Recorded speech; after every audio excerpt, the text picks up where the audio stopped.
act we are to discuss today will be the HEFRA, which is the Health Institution and Facilities Act. Um, I'm sure you guys have read already. So proceed to the questions. If there are any queries or any questions you can ask. I'm sure you have the questions.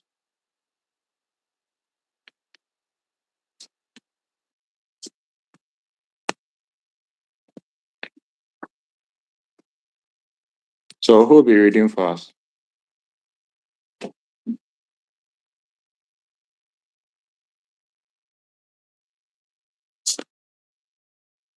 Hello, can you hear me?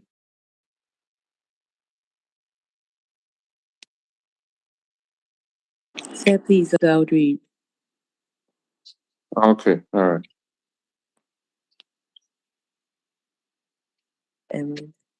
But then, okay, thank you, sir. Should I start? Yeah, you can go ahead. Okay. Question 1. The act that regulates health professionals in Ghana is option A, Public Health Act 851, Health Facilities Regulatory Agency Act 829, Health Professions Regulatory Bodies Act 857, and Health Institutions and Facilities Act 829.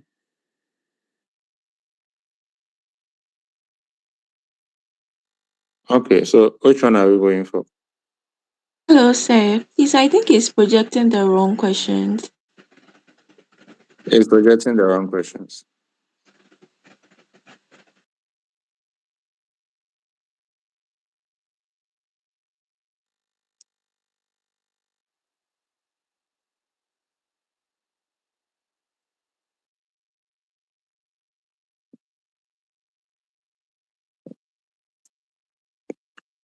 So Matthias, you can check and project the one on HEFRA.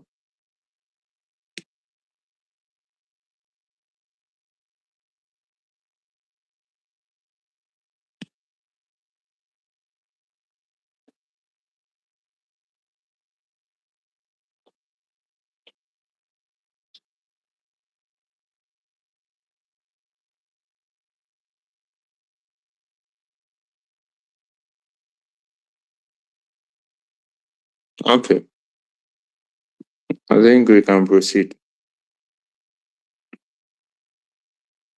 Who was reading for us? Yes, sir, please, I'm here. Okay. So, please, question 1. The act that regulates health facilities in Ghana is Public Health Act 851. Then B, Health Facilities Regulatory Agency Act 829. And then C, Health Professions Regulatory Bodies Act 857. Then D, Health Institutions and Facilities Act 829. Okay, so which one are you going for?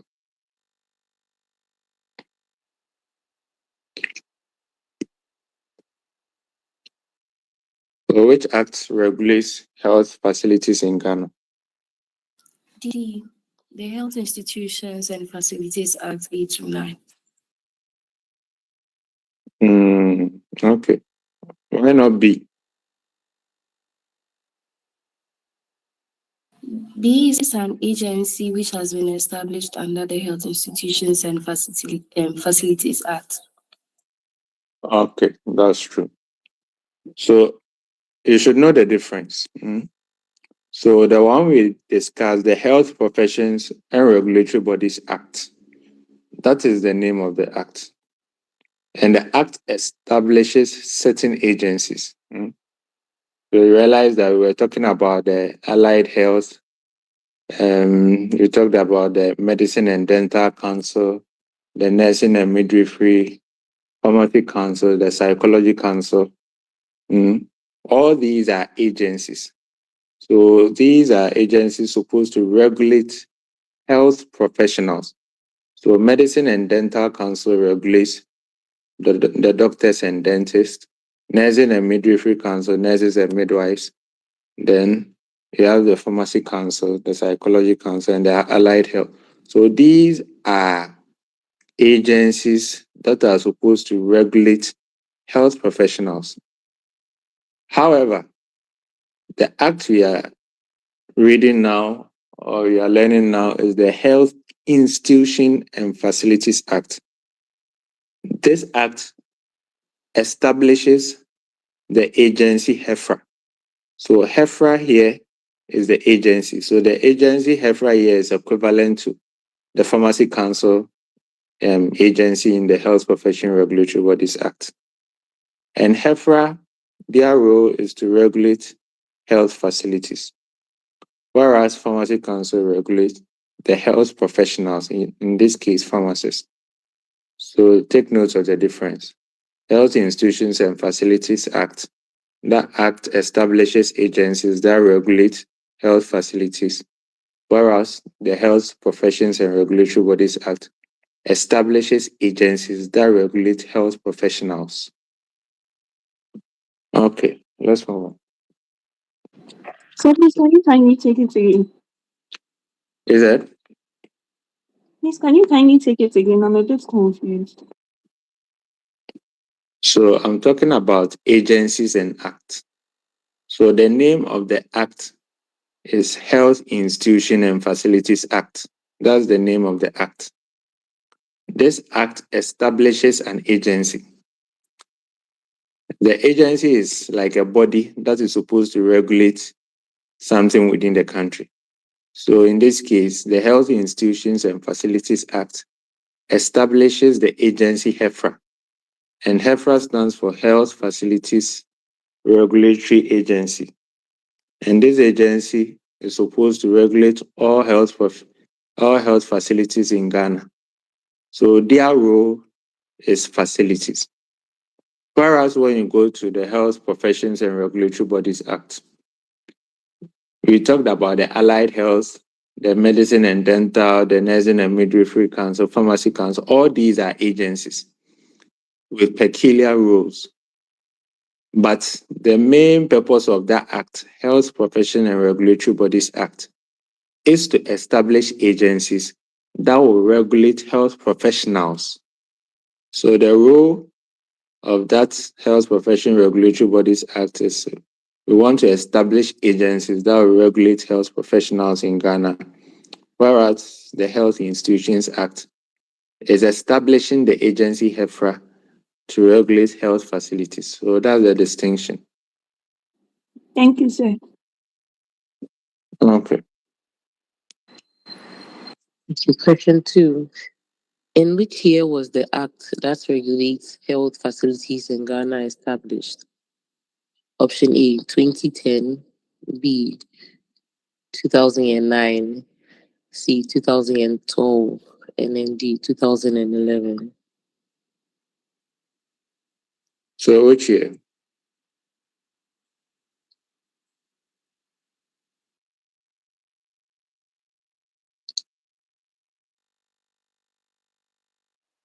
Anyone?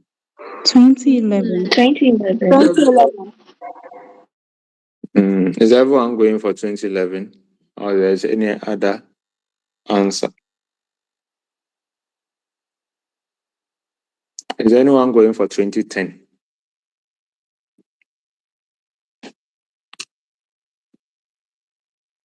All right, so this Health Institutions and Facilities Act was passed, became an act in 2011.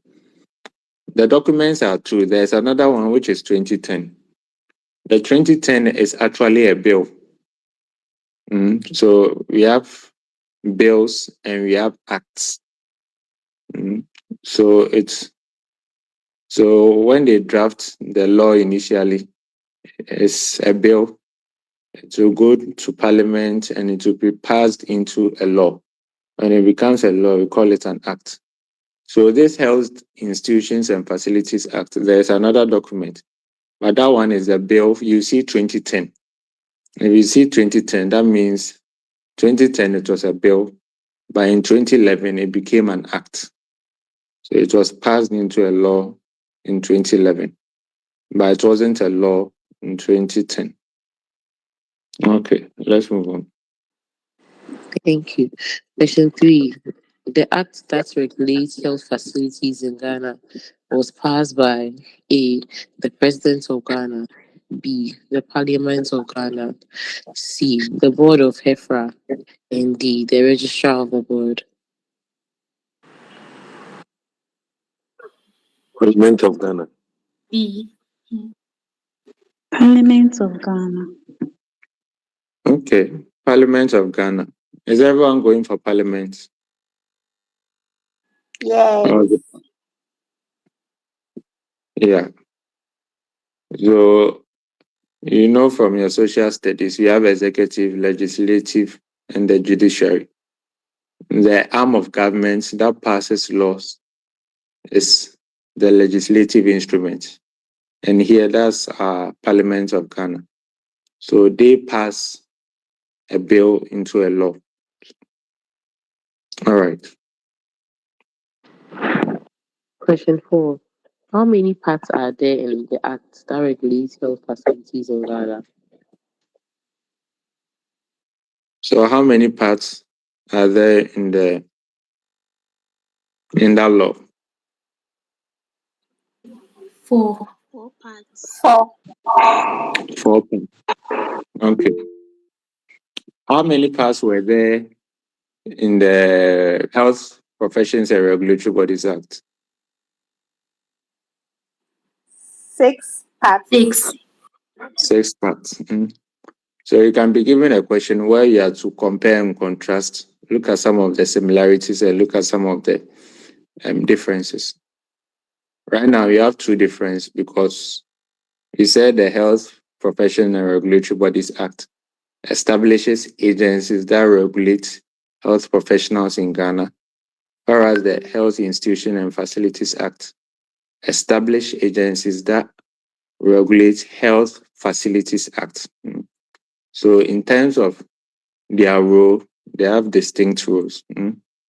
Then we also talked about the fact that Health Professions and Regulatory Bodies Act is divided into 6 parts, whereas the Health Institutions and Facilities Act is divided into 4 parts. Okay, let's move on. Question 5. The So- following are So what are the parts, before we move on, what are the parts? The 4 parts of the Health Institutions and Facilities Act. So part 1 is what? The Health Facilities Regulatory Agency. So the Health Facilities Regulatory Agency is part 1. Part 2, Mortuary and funeral facility agency. yeah, so the Mortuary and Funeral Facility Agency. What again? Part 3, Ambulance council. Ambulance Council. And part 4, Administrative and Financial Facilities. yeah, so the administrative. So in terms of the law, you are supposed to concern yourself with part 1 and part 4. I'm sure none of you went to read mortuaries, funeral, ambulance, because that's not of concern here. So you read part 1, HEFRA, and the administrative. Okay, let's move on. Okay.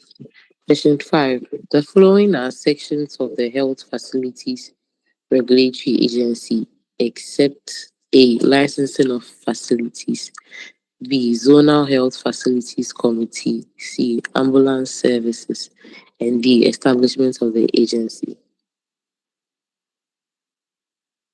Okay, so which one are we going for? Ambulance Services.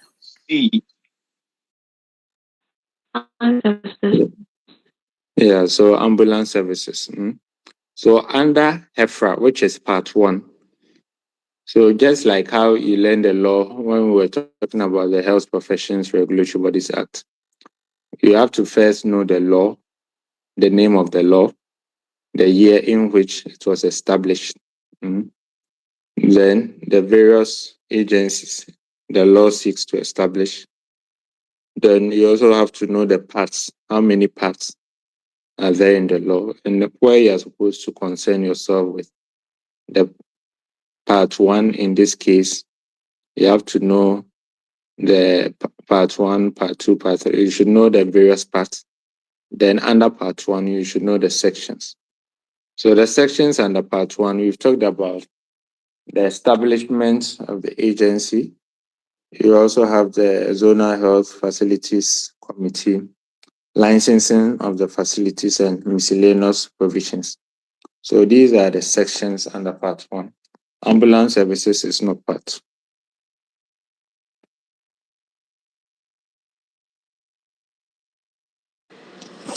Yes, we say. Question number 6. Cost of properties acquired by HEFRA shall be borne by A, the State Property and Contract Division, B, Ghana Revenue Authority, C, Health Facilities and Regulatory Agency, and D, State Lands Division. Okay. So which one are you going for? C. Health Facilities and Regulatory Agency.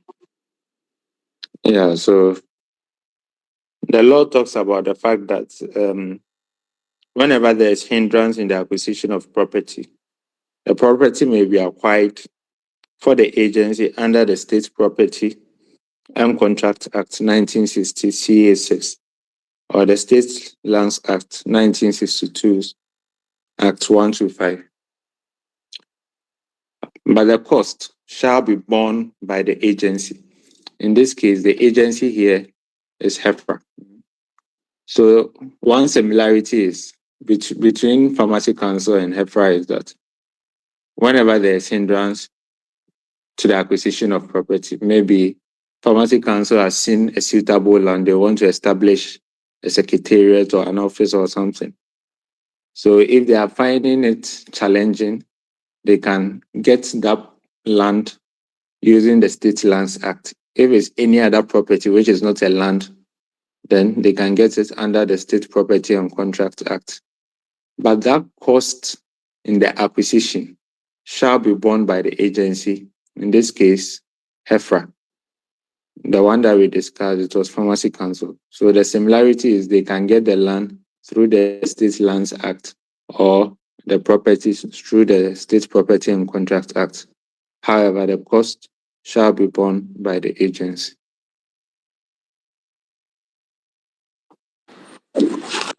Yes, we say. Question number 7.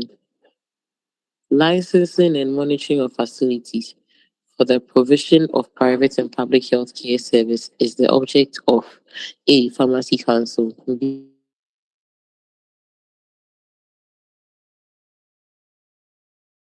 of Food and Drugs Authority. Okay, so what are you going for?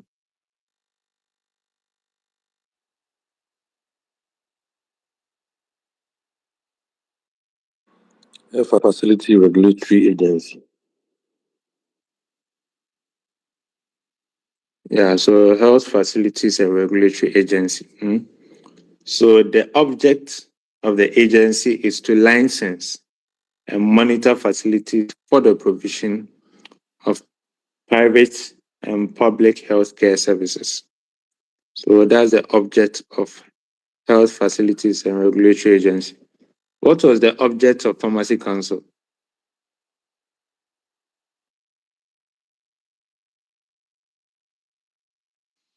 What was the object?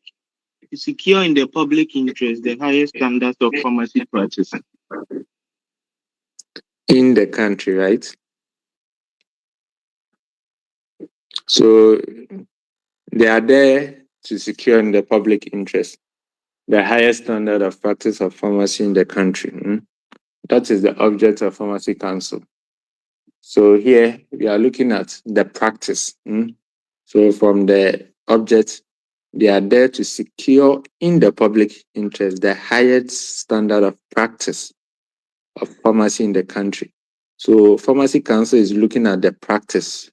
So here deals with the professionals themselves, the health professionals.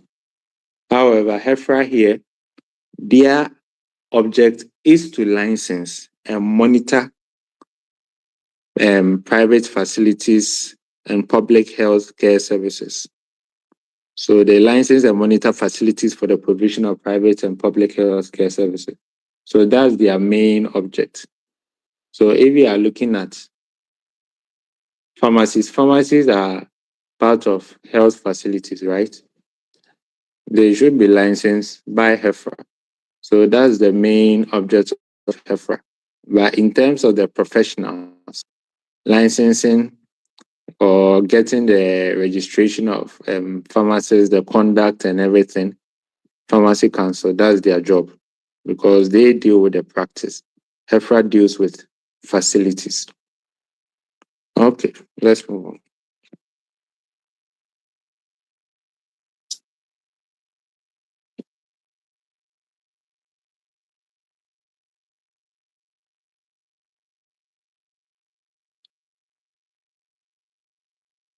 C. Determine the basic and minimum requirement. No, sorry, C. Determine the basic and minimum equipment or personnel for use in pharmacies. And D. Collaborate with Pharmacy Council to maintain professional standards in pharmacies. Okay, so which of them is the exception? A. A.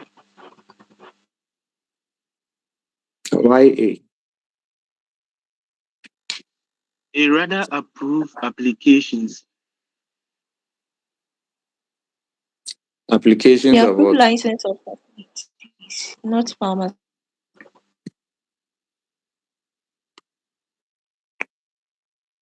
Okay, all right. So you are supposed to know the functions of HEFRA. The functions of HEFRA, basically, one of them is they are there to receive, consider, and approve applications for license. And here, we are talking about facilities. So if someone wants to set up a hospital, wants to set up an eye clinic, dental clinic, and everything, all these are health facilities, whether it's private or public. It has to be licensed by HEFRA. So HEFRA is there to receive, consider, and approve application for license under this part.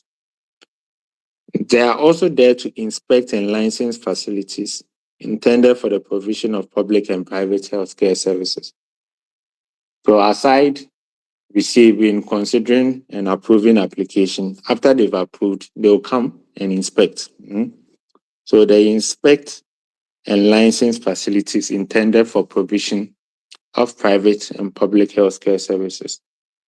And they also determine the basic and minimum equipment and personnel required for the type of service to be provided in the practice. So HEFRA can wake up one day and say that if you don't have mortar and pestle in your pharmacy, they won't approve your license.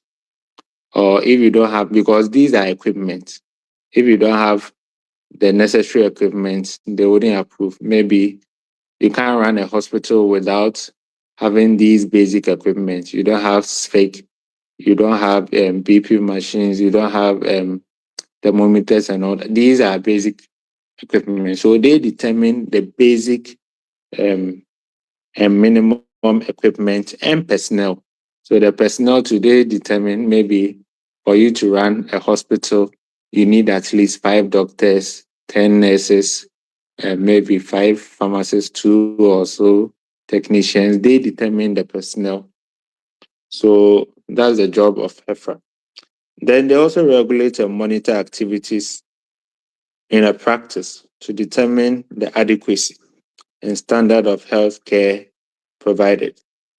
So in terms of the activities in the practice too, so they determine whether it's adequate and is of standard, is of the standards required.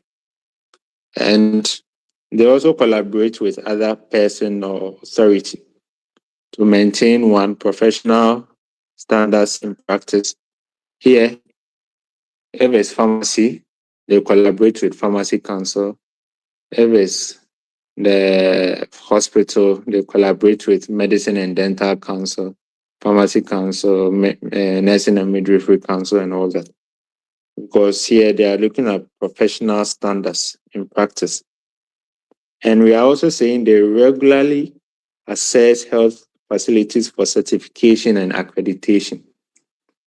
So they are supposed to, aside getting the license, they are supposed to be certified and accredited to provide certain services. So you can't say you are running maybe a specialist hospital without providing certain key services. So they are there to provide the accreditation and certification for these services you want to provide. Then we are also saying they achieve continual quality improvements of healthcare providers, and they perform any other function that are ancillary to the object of the agency. So there are a number of functions, but at least if you don't know anything at all, know 5. How many are there? I think there are about 7 or so. There are about 9. Because if they'll ask you functions, usually they ask 5. So it's better you know 7 so that even if you forget 2, you remember 5. Usually something that runs through all of them, perform any other function that are ancillary to the objects of the agency. If you forget anything at all, you shouldn't forget this. Then we talked about the fact that they come and inspect and license facilities for the provision of private and public health services. They collaborate with other professional bodies for maintaining professional conduct in practice. Then we also said that they receive, consider, and approve applications for license under this part. And they also determine the basic and minimum equipment and also personnel required for the type of service to be provided. So if you forget anything at all, these 5 you shouldn't forget. Let's move on. Please, I have a question. Yeah, you can go ahead. So you see, when we're discussing about pharmacy business, like how Pharmacy Council will check the maybe this whether it's a wholesale or retail, like there are certain requirements the facility should have, like the inspect.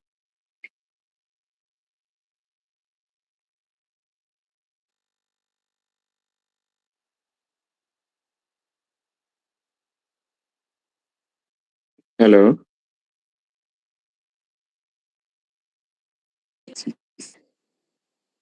Hello. Hello, sir. Yeah, I couldn't hear the question. Sir, please, I was asking that when we were discussing like pharmacy business, how Pharmacy Council also checks like facilities in terms of maybe whether it's a retail pharmacy or wholesale pharmacy, how they have like certain requirements the facility should meet. I wanted to know how distinct that is from HEFRA's inspection of facilities. All right. So in terms of inspection of facilities, HEFRA usually doesn't come to pharmacies because there's that memorandum of understanding. So ideally, the inspection, monitoring, and everything should be done by HEFRA. The licensing of the facilities should be done by HEFRA. Pharmacy Council concern should be the professionals. But before HEFRA, there was Pharmacy Council. Even though the act we are learning now is 2011, and the Health Professions and Regulatory Bodies Act was 2013. But before that, there was an old Pharmacy Act, which is the Pharmacy Act 489. So the 1994, that one was there before all these. And Pharmacies Council has been the one regulating pharmacies all these years. So there was that memorandum of understanding that once Pharmacy Council has been doing it, they will allow Pharmacy Council to do it. You just have to pay an additional fee to HEFRA. So the inspection will be done like on behalf of HEFRA by Pharmacy Council. So once they do the inspection, that's it.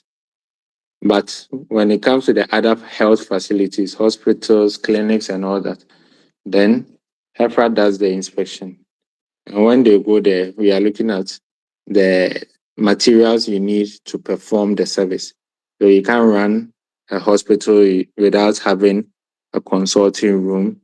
You can't have you don't have beds, and you are saying you are running an inpatient clinic and all that. So you should have certain basic minimum equipment and also personnel. So they look at these things when they come around. So that's the focus of inspection for HEFRA.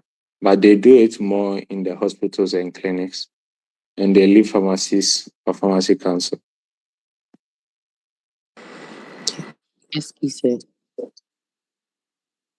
Okay. Question 9. The governing body of HEFRA consists of how many members? All right, so how many members make up the governing board? 9. 9. Yeah, so 9. In Pharmacy Council, how many members were part of the governing board? 9. So it was also 9. So that's another similarity. So the governing board members are 9 for Pharmacy Council. When it comes to HEFRA, it's also 9. Okay. And who are the members?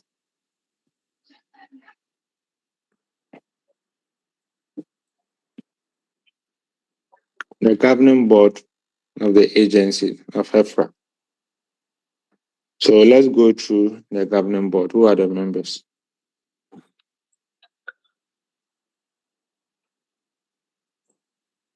It's a representative from the Ministry of Health. Okay. So one representative It's not of less the than 10 years. It's not less than 10 years of practice, and then with 5 years experience in administrative and managerial skills. Which one are you talking about? I'm talking about the representative from the Ministry of Health. Okay. So the law talks about one representative of Ministry of Health nominated by the minister. That's what the law states. So one representative of the Ministry of Health nominated by the minister. So it doesn't matter the number of years as you're talking about. So it's just one representative of Ministry of Health nominated by the minister. So who again? Let's go systematic. So who is the first person? One representative from a public health facility nominated by the minister in consultation with the relevant professional body. Yeah, so we are looking at one representative from a public health facility nominated by the minister in consultation with the relevant professional body. So just one representative from a public health facility who is nominated by the minister in consultation with the relevant professional body. So assuming, let's take, I am nominated.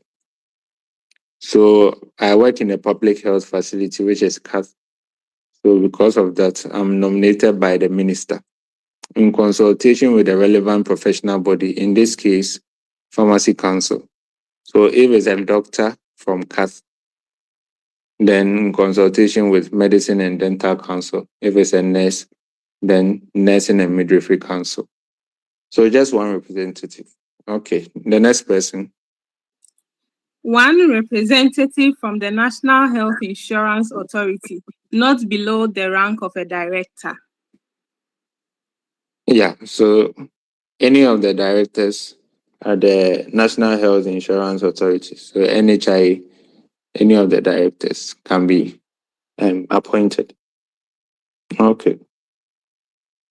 C, one representative from the Attorney General's department, not below the level of a principal state attorney. So this is one similarity between the governing board of HEFRA and the governing board of Pharmacy Council. So when you look at both boards, we have a lawyer. And the lawyer, we are saying a representative of our Attorney General's department, not below the rank of principal state attorney. So there's a lawyer on both boards. Okay, so that's a similarity. What again? One biomedical engineer nominated by the minister in consultation with the Ghana Institution of Engineers. Yeah, so this makes sense because we are going to look at equipment. They look at the basic minimum equipment that you need. So you need one representative of the biomedical engineers. All right, who is nominated by the minister in consultation with Ghana Institution of Engineers. Next one. One representative of the Ministry of Health nominated by the minister. Yeah, so here we have a representative of the Ministry of Health. I think Pharmacy Council, we had a representative of the Ministry of Health. So that's another similarity. Dr. Ishak, please, Hello. would you call it a similarity considering the fact that with Pharmacy Council, it stated that he or she shouldn't be below the rank of a director, whereas this one, it just said nominated by the minister. So implying that regardless of the individual's rank. Yeah. So this one wasn't, there was no caveat that the person should be a director. But the Pharmacy Council, we were talking about not below the rank of a director. But that person is still a representative of Ministry of Health. So if you talk about representative of Ministry of Health, you have a rep from both boards. But Pharmacy Council, not below the rank of a director. But this one, any representative can be nominated. Okay, thank you, sir. Okay. F, the registrar. Yeah, so on both boards, you have a registrar. J, three other persons nominated by the minister, which shall include a nursing officer of a senior rank and a private medical practitioner. So here, three other persons. And we are saying that these three other persons shall include a nursing officer of a senior rank. So the nurses have their own. The doctors have their own, a private medical practitioner. The third person, we don't know. You can put a pharmacist there. But there's always, so in the law, shall is interpreted as compulsory. So the three other persons, you should have a doctor there from a private health facility or a nurse and a nurse from not below the rank, the senior nursing officer rank. Then a third person, which we don't know. So nurses have their own, doctors have their own, pharmacists we don't. So they can choose a pharmacist or they can decide to add another doctor or another nurse. All right. That's all right. Yes, please. Hello, Okay. Dr. Ishak. Yeah, Hello. I can hear you. Hello. You can go ahead. Yes. So please the various labs, that is the diagnostic labs, are they part of the health facilities? I don't want to answer it now because there's a question on it. So you can ask if we don't answer. Then there's a question on it. It's part of the schedules.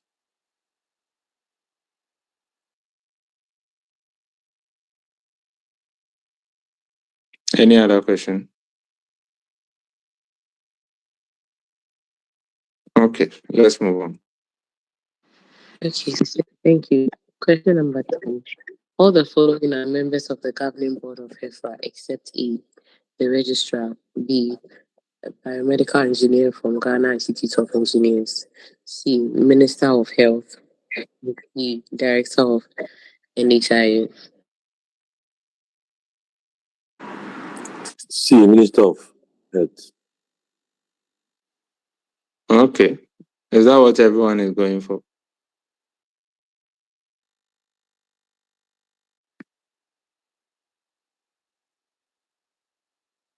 But the Minister of Health, isn't he a representative from the Ministry of Health?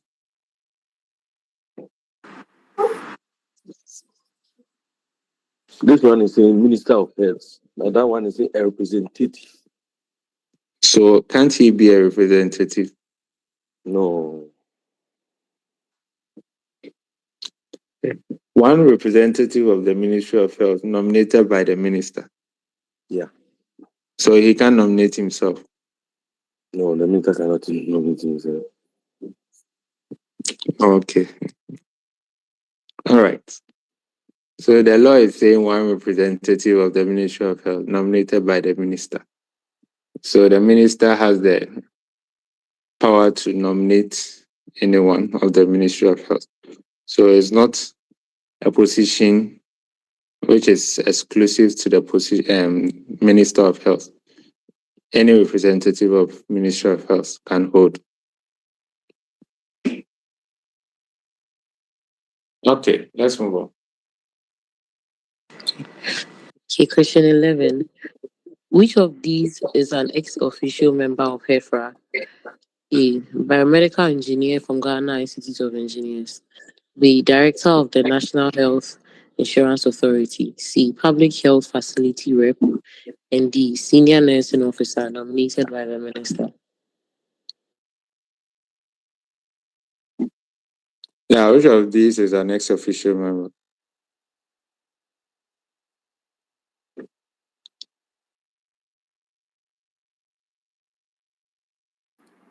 B.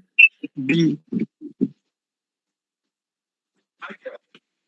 I'm hearing B.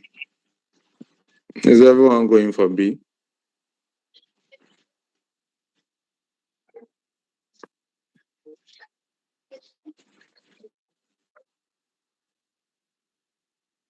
Is everyone going for B?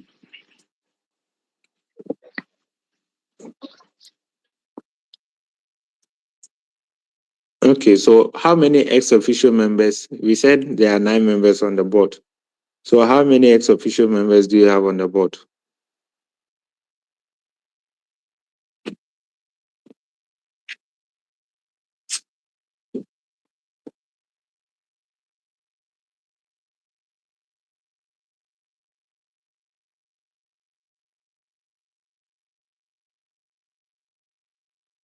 How many do we have?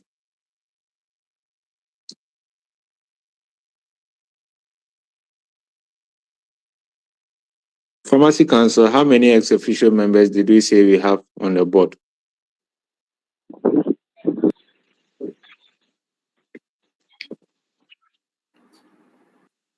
Five. Yeah, so Pharmacy Council, we said we have 5 ex-officio members out of the 9 members. For HEFRA, how many ex-officio members do you have? 3. Okay, yeah, I'm hearing 3. So who are the 3 members? Sir, please, one representative from the Attorney General's department, not below the level of a principal state attorney, the registrar, and then one representative from the National Health Insurance Authority, not below the rank of a director.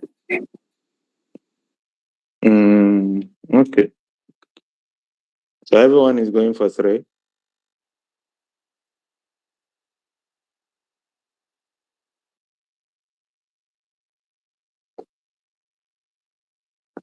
I disagree. I also disagree.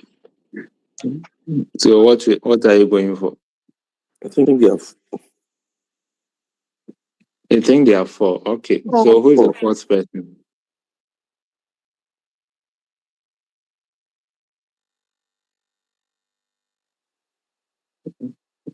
Who will be the fourth person? The registrar. Yeah, I think we mentioned the registrar. So we mentioned the registrar, the director and the National Health Insurance Authority, and the principal state attorney at the Attorney General's Department. So these are three, and some people are saying four. So I'm asking, who is the fourth person? The biomedical engineer. Biomedical engineer. How is biomedical engineer an ex-official member?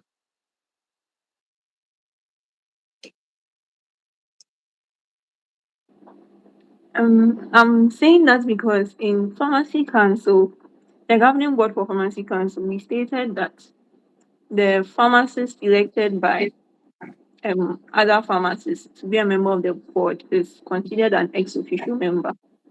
That's why I'm also assuming that the biomedical engineer, in this case nominated by the minister, is also an ex-official member, because if the governing board is to be dissolved, it goes back to his duty as being a biomedical engineer.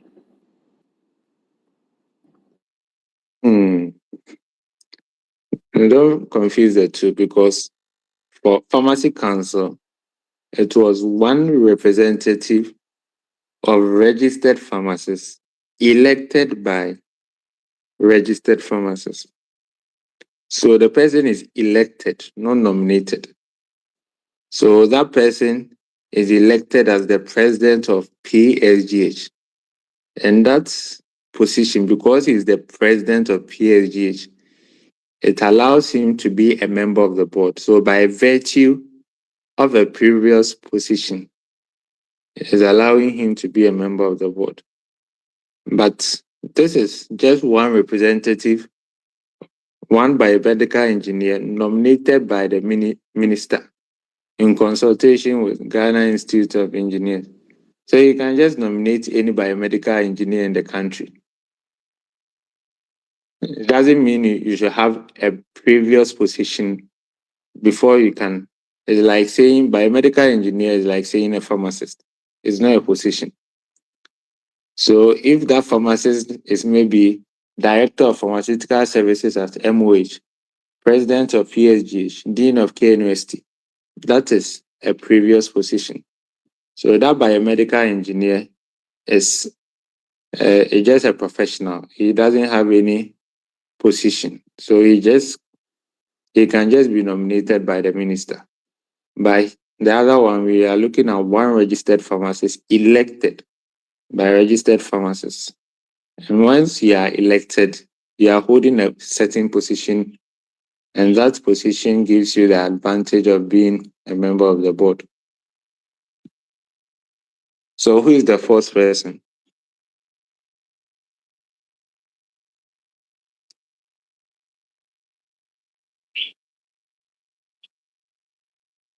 Or there's no fourth person?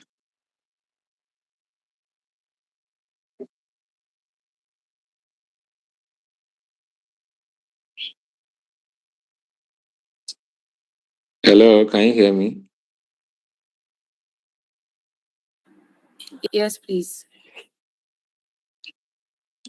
Yeah, so I'm asking, who is the fourth person?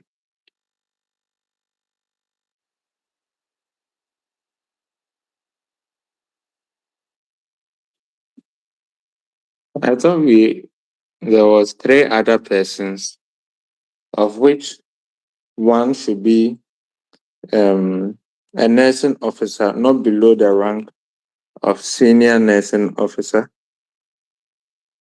Isn't that an ex-official member?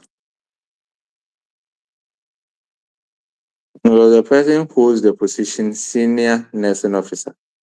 So by virtue of that position, senior nursing officer, it gives them the right to be part of the board.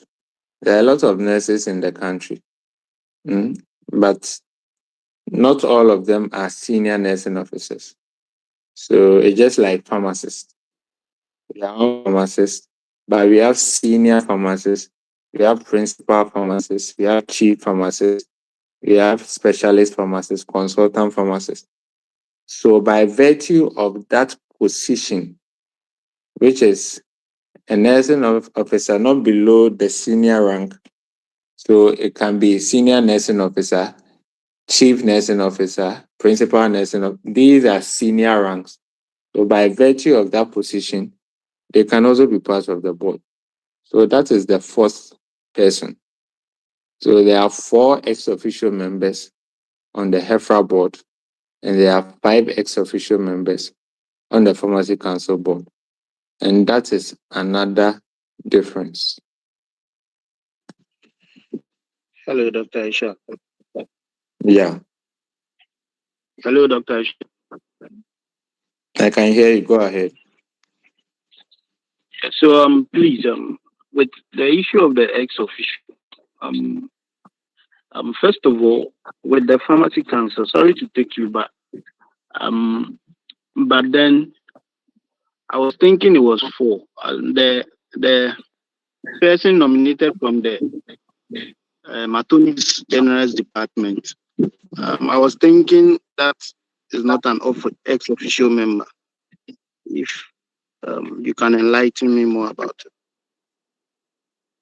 It's 5 because that person is not just any lawyer. So there are lawyers at the Attorney General's department. But not everyone is a principal state attorney. So that principal state attorney position is an ex officio member because they are holding a previous position, which is principal state attorney. So by virtue of that principal state attorney, it allows them to be a member of the board. So not just any lawyer or not just any attorney, but a principal state attorney. Dr. Aisha. Hello? But the principal state attorney, there could be 1 or more or 2 or 3 principal state attorney. Exactly. It doesn't matter. It's just So like director. It might not be one person. I understand. Just like director of Ministry of Health or maybe director of NHI. When you go to director of Ministry of Health, there are a lot of directors at the Ministry of Health. You have director for pharmaceutical services, director for general services, director of administration, director of medical services, nursing and midwifery service. So there are a lot of directors. By virtue of that position, director, that is a previous position they are holding. So any of the directors can be part of the board. So if maybe the representative nominated by the minister is director of nursing and midwifery services, that person becomes an ex officio member because that person was a director before. It doesn't matter if you have 100 directors, 200 directors. So far as the person is a director, is an ex officio member.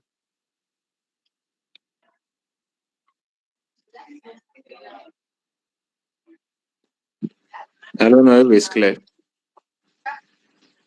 Oh yeah, I'm okay. Okay.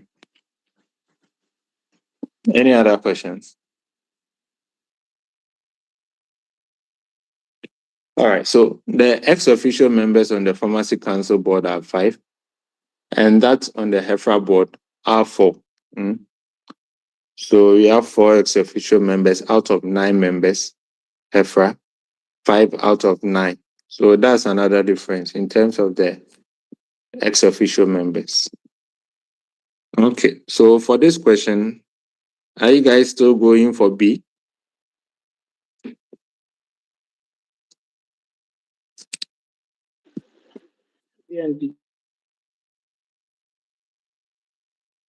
Which one?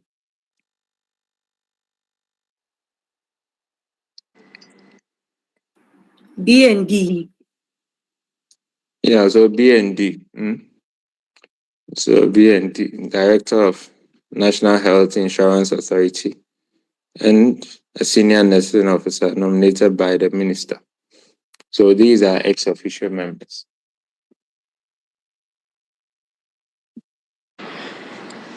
Okay, question 12.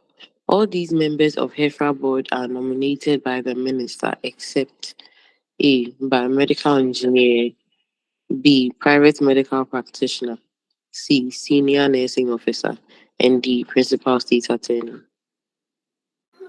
D, principal state attorney. Okay, do you all agree?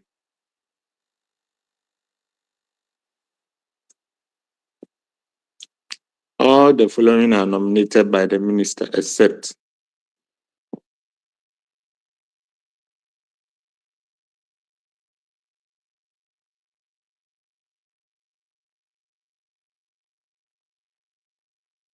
So if you look at the law, usually the nominations are done by the minister. Appointments are usually done by the president. Nominations are usually done by the minister. So all the following are nominated by the minister, except the principal state attorney, who is not nominated by the minister.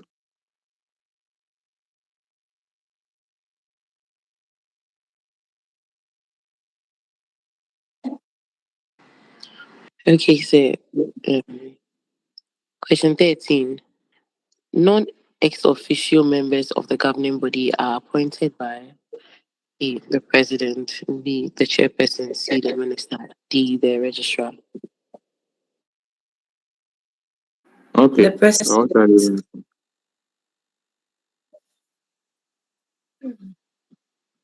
The president. Okay, the president. Do we all agree? We don't agree. So everyone on the board is appointed by the president. So whether you are ex-officio member or non-ex-officio member, you are appointed by the president. So I said nominations are usually done by the minister. So the minister can nominate you, but the president can decide he wouldn't appoint you. That maybe he doesn't like you or something. He may decide not to appoint you. So the minister should bring someone else. So whether you're ex-officio member or non-ex-officio member, the president is the one who appoints.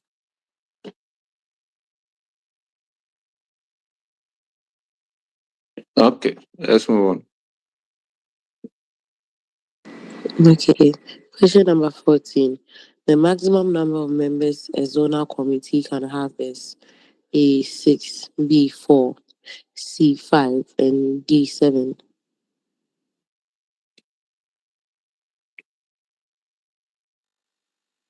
All right, so which one? 5. 5.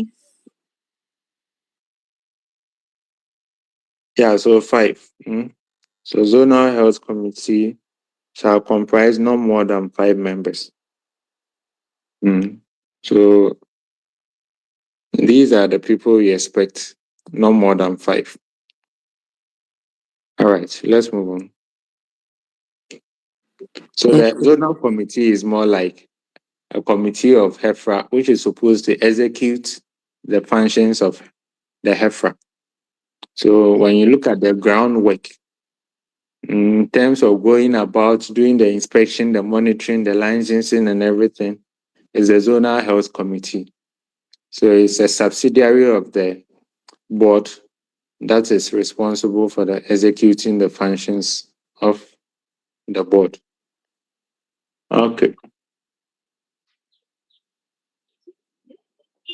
Okay, question 15.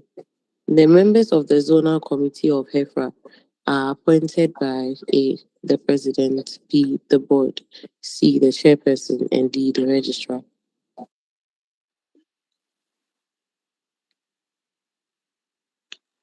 Okay. What are we going for? The board.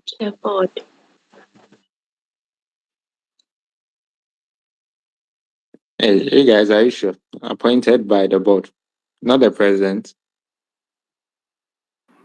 No, please. of the board. All right. So when it comes to members of the governing board, they are appointed by the president. But when it comes to members of committees, they are appointed by the board. So take note of the difference. Members on the governing board appointed by the president, members on the committee appointed by the board.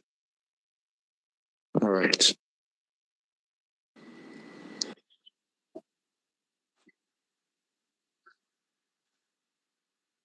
Okay, question 16. Functions of a zonal committee include all except A. Inspect the facility and equipment to be used. B. Receive SNIT contributions of the facility. And C. Receive applications on behalf of the board. And D. Monitor operations of licensed facilities in the zone.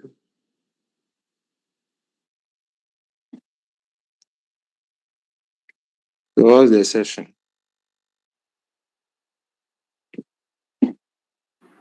Receives net contributions of a facility. Okay, all right. So we should know some of the functions of the zonal committee. So what are the functions of the zonal committee?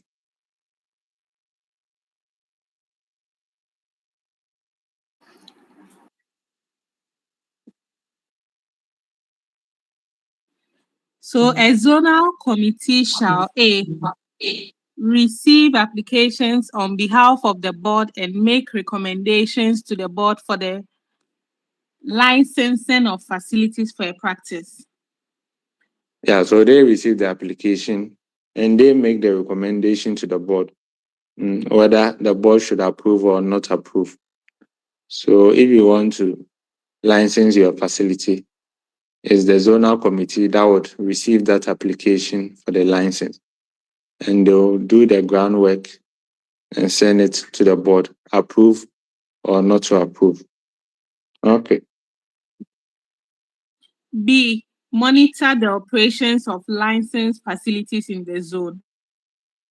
Exactly. So they go around to monitor and monitor the operations of the licensed facilities. So that's one of their jobs.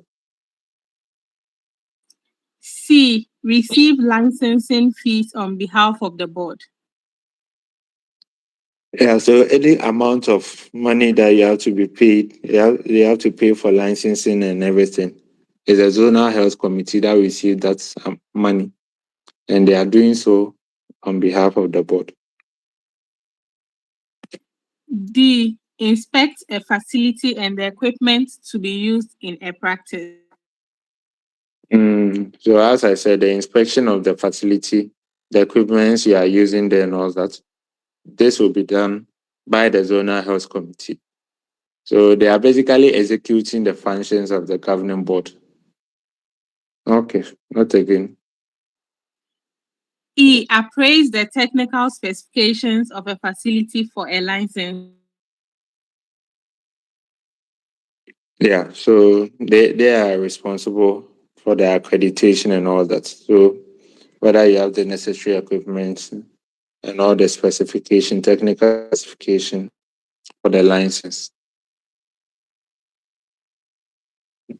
F.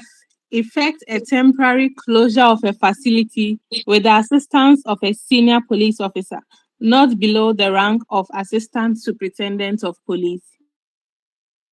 Yeah, so in the event that you contravene a provision, they are the people who will come and lock your facility. And they usually do it with the help of the police, with a senior police officer, not below the rank of assistant superintendent of police, so not below the rank of ASP. Okay. J. Submit a report of a contravention of a provision of this part to the board within 14 days of becoming aware of the contravention. So whenever they are aware that, oh, these people, they are breaking the law, they have to submit a report detailing what you've done wrong, the contravention of the provision of this part to the board within 14 days of being in the know. H. Submit quarterly reports on its activities to the board. Okay, as usual, you have to report to the board. So your report submits a quarter report to the board on all your activities. I. Perform any other function assigned to it by the board.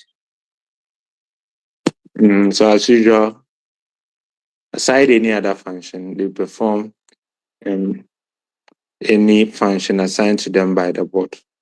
So these are critical functions of the Zonal Health Committee. At least know the common ones. They will receive money when money comes. They also monitor the operations. They also inspect the facility and equipment to be used. They receive the application on behalf of the board. They can effect a temporary closure. And as usual, every quarter they will send a report to the board. If you forget anything at all, perform any other function assigned to it by the board. Okay, let's move on. Okay, question 17. The zonal committee can effect a temporary closure of a facility with the help of A. Inspector General of Police, IGP, B. The court, C. Any police officer, D. Any senior police officer not below the rank of assistant superintendent. So D. Yeah, so D. It's not the IGP, not the court, not any police officer. By a police officer not below the rank of assistant superintendent of police. Yes, please. Okay. Question 18. In the event of contravention of a provision, the zonal committee shall submit a report to the board within how many days of being in the know? Okay, so what are you going for?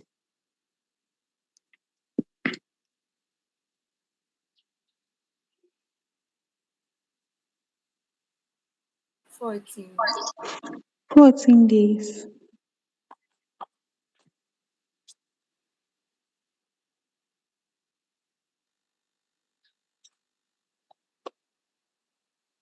Okay, so what are you going for?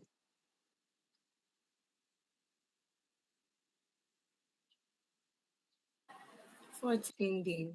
14 days. Yeah, 14 days. 14 days is right. Okay.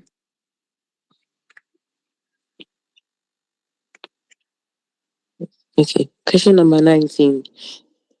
A woman is always a member of the zonal committee, true or false? A woman is always a member, true or false?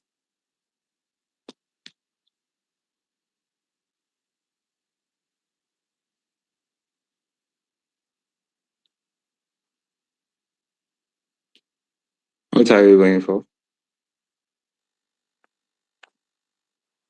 True. So that's a true statement. On the zonal committee, we said made up of not more than 5 members, of which one is always a woman. So that means you can have 5 women on the board or on the zonal health committee, but you can't have 5 men. So it's not fair for men, right? You can't have 5 men, but you can have 5 women. So at least one should be a woman. It can be 4 men, 1 woman, 3 women, 2 men, and all that. But you can't have 5 men on the board. Okay. Dr. Question Sharp, 20. please, there seems to be a trend of there always being at least a woman as part of either a governing board or even a committee so far in the laws we've dealt with. Which is there any special reason as to why this requirement is always made? I feel like the law was written by a woman. Women Yeah, in so, empowerment. so they are doing women empowerment. So there, there's that provision to make room for more women in these higher positions. We want to empower women. For men are already empowered, so you don't need any further empowerment because almost everywhere you find men. But there are certain positions you hardly find women. So the law makes room to allow more women. Okay, thank you. Okay. Okay, question 20. A person aggrieved by the decision or actions of the zonal committee can only seek redress from the court, true or false?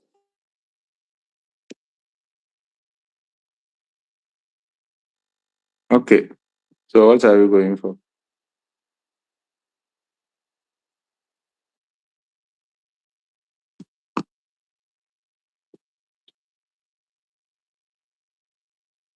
False. Okay, I'm hearing false. Why false?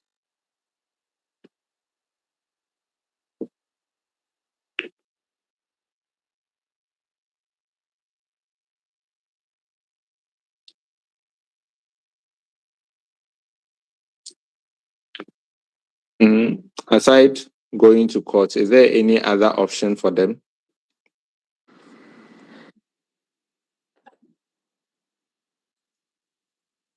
So they can submit a petition to the board. Exactly. So a person aggrieved by the decision or actions of the zonal committee. If you are not okay with the zonal committee, you have the opportunity of sending a petition to the board. And there's also the option of seeking redress from the court. So there's these two options available. So it's not only the court, but you can petition the board.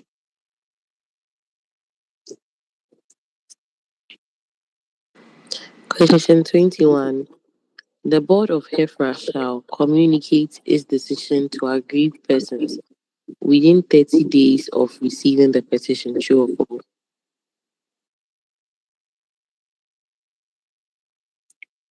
Okay, so in the case where you want to petition the board, you are saying the board of HEFRA shall communicate its decision to aggrieved person within 30 days of receiving the petition.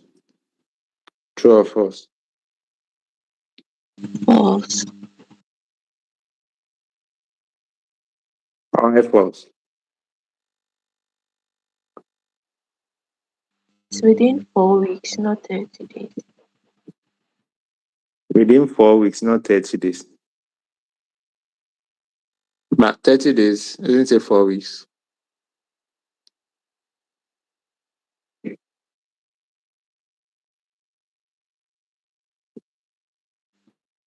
Days.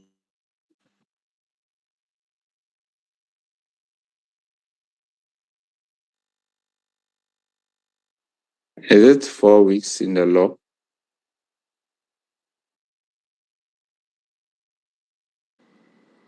Sir, please, should I read what is here? Yeah, what's the law saying? The law is saying that the board will consider the petition within 14 days of receipt of the petition and then communicates its decision to the aggrieved person within 30 days after consideration of the petition. Exactly so. It's not within 30 days of receiving the petition. So when the board, if you are aggrieved with the decision of the zonal committee, you can petition the board. But once the board receives it, they have to consider your petition within 14 days of receipt. So if they received it on 1st January, they have 14 days to consider. So after the 14 days of consideration, then they will communicate their decision to the aggrieved person within 30 days after consideration. So essentially, when you petition the board, it will take like 44 days because they have 14 days to do the consideration and they have 30 days after the consideration to communicate back to you. So that 30 days is not after the receipt of the petition, but rather after the consideration. So 14 days for consideration, 30 days after consideration to communicate their decision back to the aggrieved person.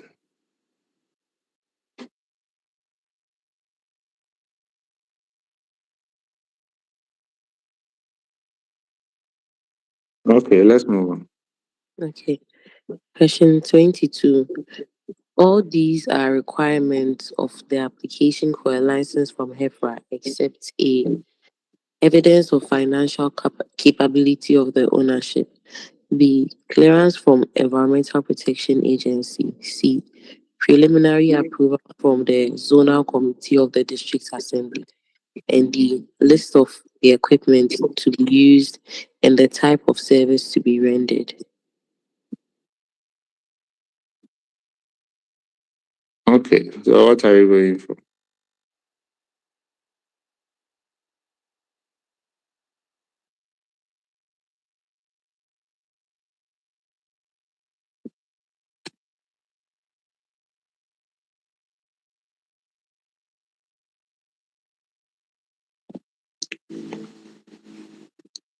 So we are looking at application and conditions for a license.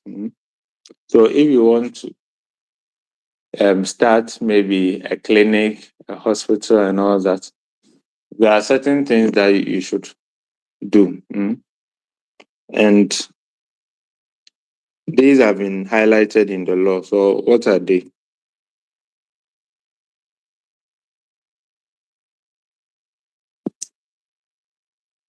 What did the law state that you need when you are applying for a facility?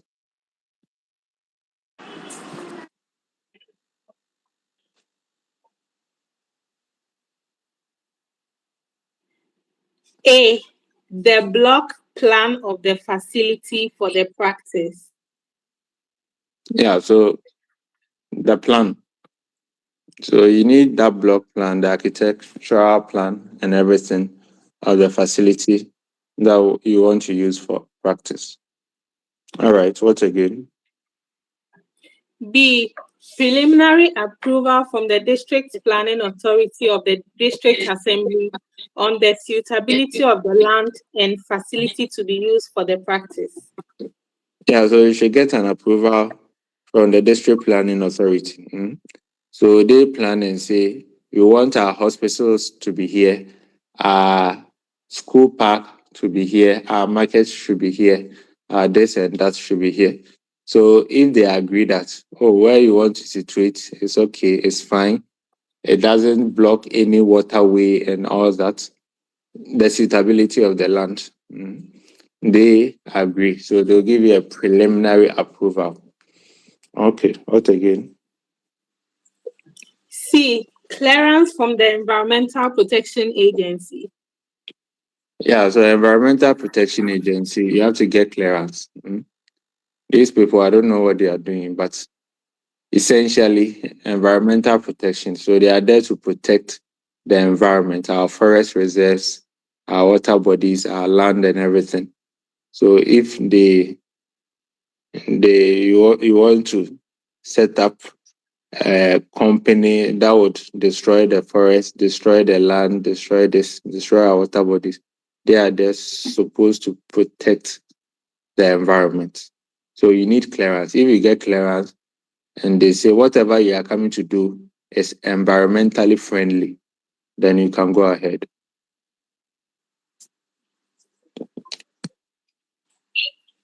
D.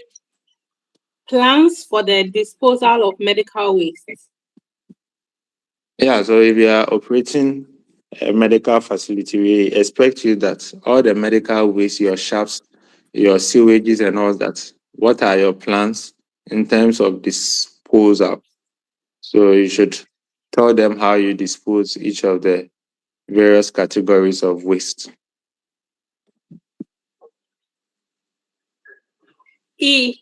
Copies of certificates of proposed practitioners in the practice and proof of their registration with the appropriate professional bodies.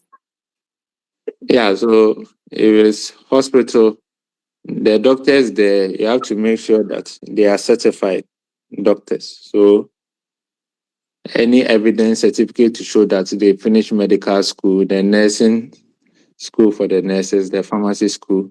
Aside that, you have to make sure they are in good standing with the various professional groups. So pharmacists in good standing with pharmacy council and all that.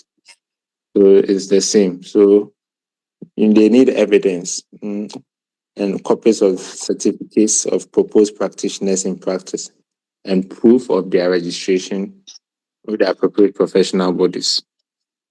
Okay. F. A list of the types of services to be rendered. Yeah, so you should list the type of services. So if you say you're a pharmacy or you're health, maybe a health center, you are supposed to do so and so, and you decide that maybe you'll be doing whole in heart surgery in a health center. So you are supposed to list the type of services you want to render. If you want to do CS, tell us you want to do CS. If you want to do this, you tell us. If you want to have an eye clinic, so the type of services you are rendering, you have to list everything. Okay. J. A list of equipment in the practice with their technical specifications. Yeah, so the equipments that you have in your facility. So if you have CT scan services, MRI, X-ray, you have this, you have that, you have to tell us the equipment that you have and their technical specifications.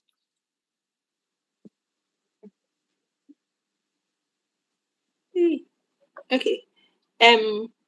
H. Evidence of financial capability for the ownership and operation of the practice applied for. Yeah, so there should be evidence of your financial capability. So you can't say, so here the evidence usually is your bank statement.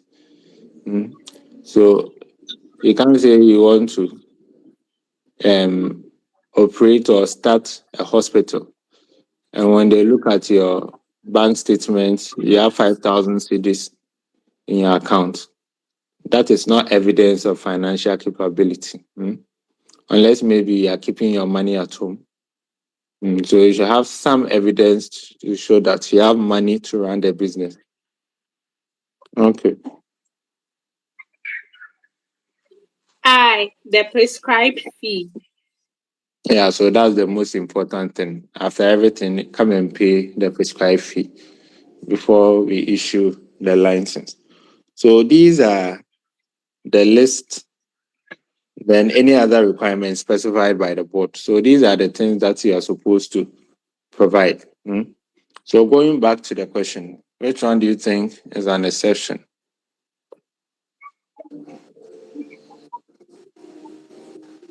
C.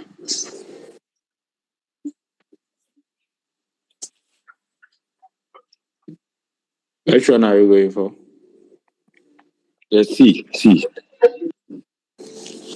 Why C?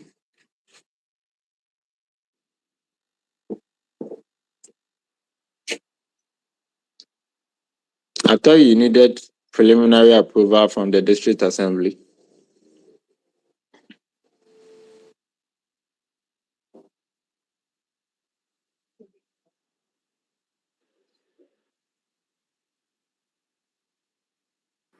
You apply to the board.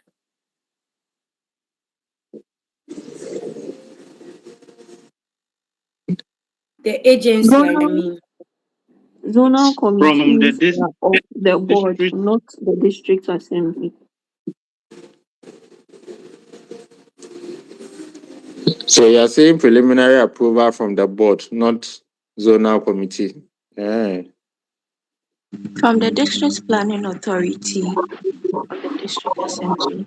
Yeah, so it's preliminary approval from the district planning authority of the district assembly on the suitability of the land and the facility for practice. So it's not from the zonal committee, but rather the district planning authority of the district assembly.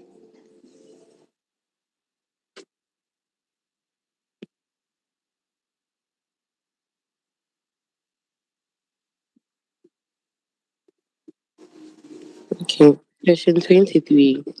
The past and present conduct of these people can lead to the denial of a license for a facility except A, the public, B, equity shareholder, C, the officer of the practice, and D, the applicant. Okay. So what are you going for? A, the public.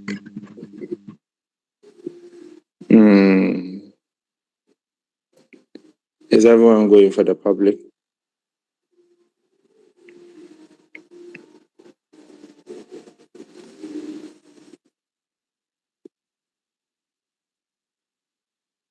Yeah, so the public is not part. So based on your past and present conduct, they can say, oh, this person who is the director, because of so and so conduct, we won't grant you license.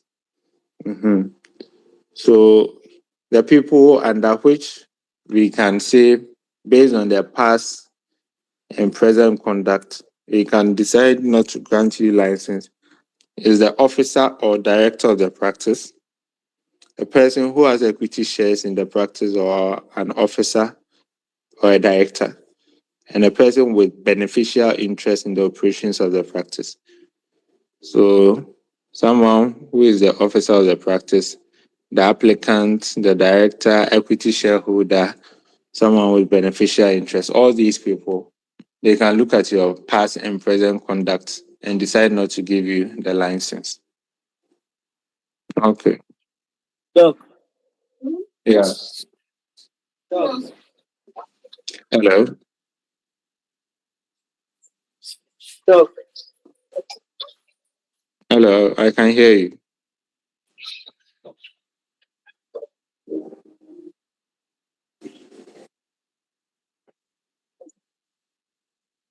Are you asking a question?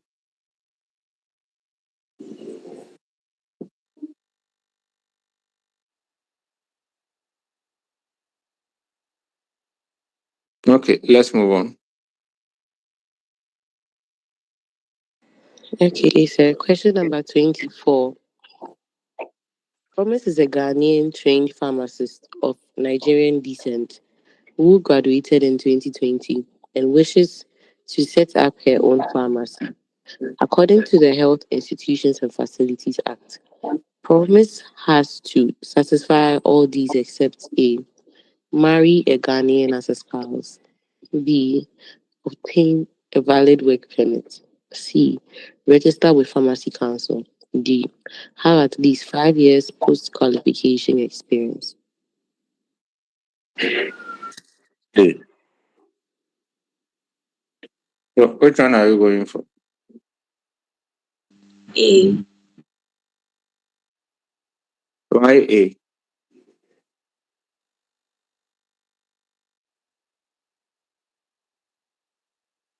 How does the law state? Application by non-citizens. So he should have a Ghanaian.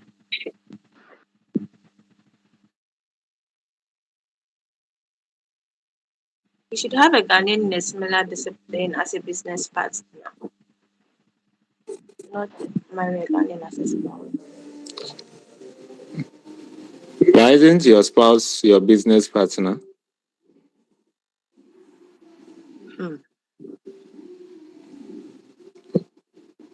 Why your spouse cannot be your business partner?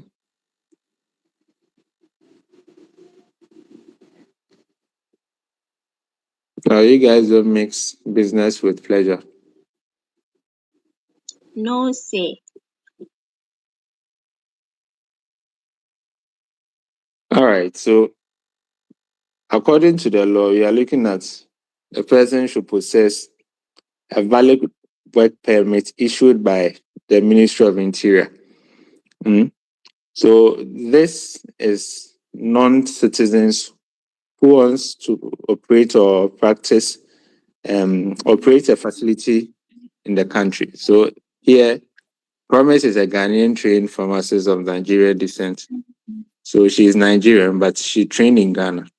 If she wants to open maybe a hospital, a clinic in Ghana, the law is saying that she has to get a valid work permit issued by the Ministry for Interior, is registered with the appropriate regulatory professional body in Ghana, in this case, Pharmacy Council, has at least 5 years post-registration, post-qualification experience in a recognized institution of relevance to the profession of the practice.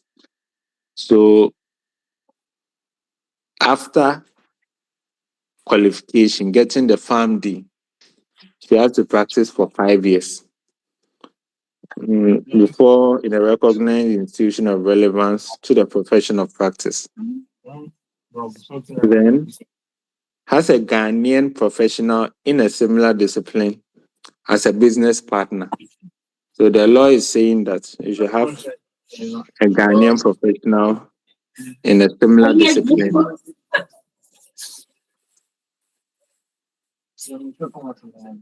We are getting some feedback. Judith. This is funny. Hello, Judith. Please, I'm very sorry. So we are saying as a Ghanaian professional in a similar discipline as a business partner. So that means Promise has to get a Ghanaian as a business partner if she wants to open the hospital. Then has fulfilled any other conditions set by the board. Usually any other condition, they are looking at the prescribed fee and all that. Yeah, so a person who is not a citizen shall not own or operate a facility unless that person has practiced in the profession in the country for at least 1 year in a recognized institution. Okay.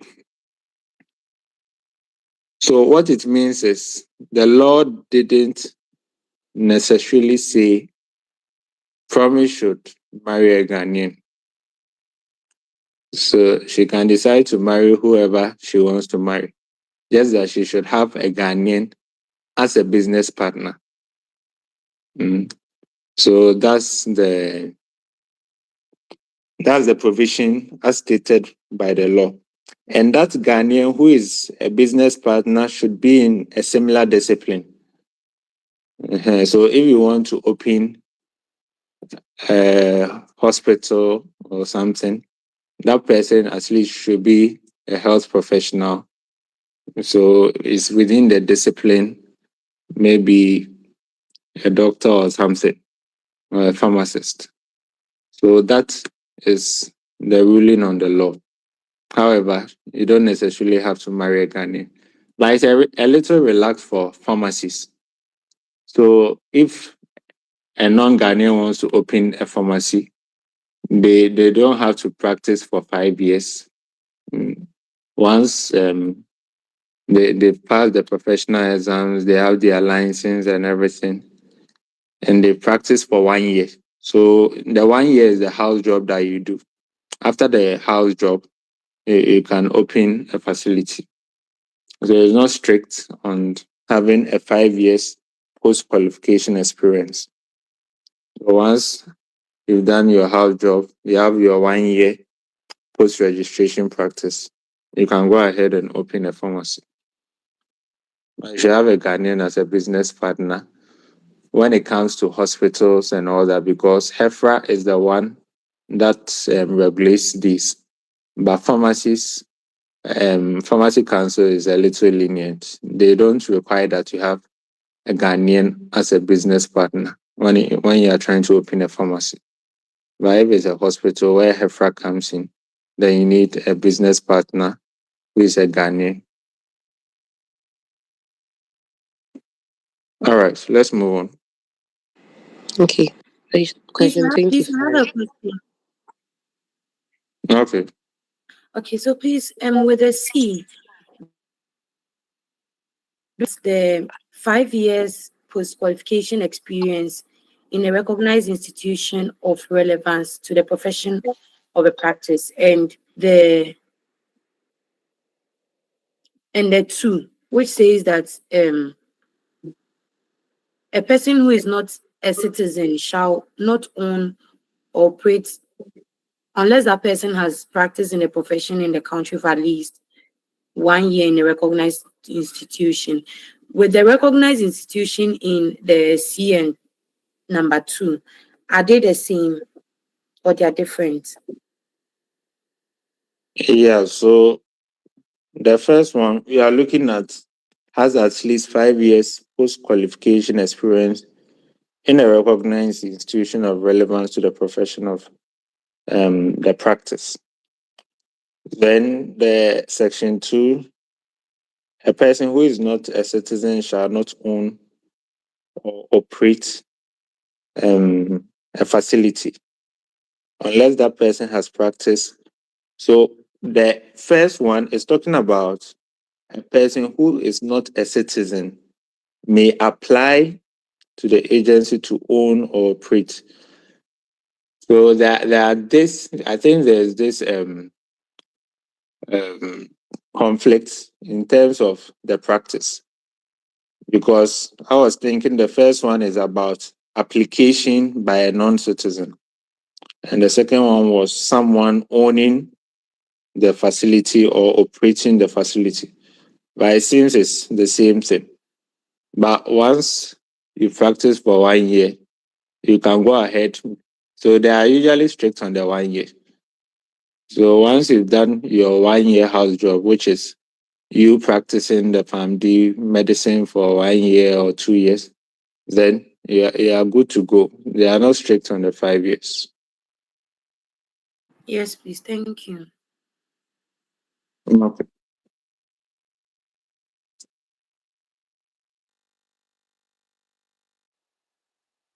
Let's move on. Okay. Question 25. Based on question 24, Promise can obtain a valid work permit from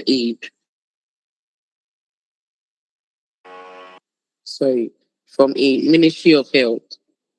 Then B, Ministry of Employment and Labor Relations. And C, Ministry of Finance. D, Ministry of Interior. Ministry of Interior. Yeah, so Ministry of Interior.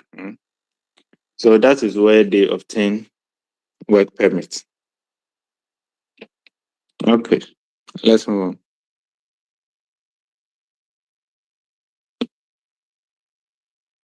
Okay. 26. Provisional licenses issued by the registrar in the Health Institutions and Facilities Act is valid for A, 6 months, B, 3 months, C, 1 month, and D, 1 year.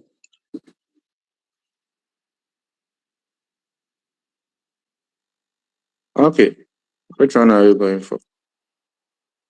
6 months. Okay, is everyone going for 6 months? Yes, please. Okay. So provisional license issued by the registrar is valid for 6 months from the date of issue. So 6 months from the date of issue. Okay, let's move on. Yes, please. 27. License issued by the Board of HEFRA, according to the Health Institutions and Facilities Act, is valid for A, 5 years, B, 1 year, C, 3 years, and D, 6 months.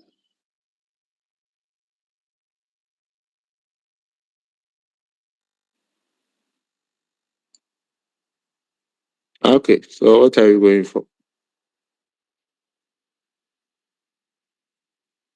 3 years.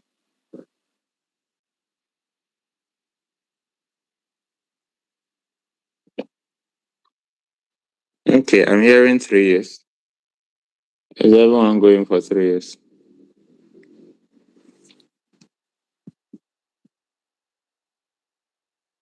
Yes, please. Yes, sir. So 3 years. So when HEFRA gives you license, it's valid for 3 years. Unlike Pharmacy Council, when they give you um, license, it's valid for 1 year. So if in the calendar year in which it was registered. So if you obtained the license this year, it's valid till the end of the year. Next year, you have to renew the license of the facility. But when HEFRA gives you their license, it's valid for 3 years, after which it's subject to renewal.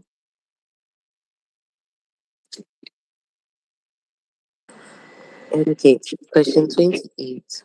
The board of HEFRA can revoke or refuse to renew the license of a facility only on the recommendation of the zonal committee. True or false?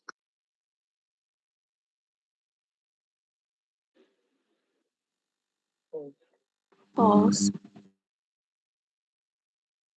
Why false? It can make the decision on its own or on the recommendation of the zonal committee. Yeah, so the board of HEFRA can revoke your license on its own on the recommendation of the zonal committee.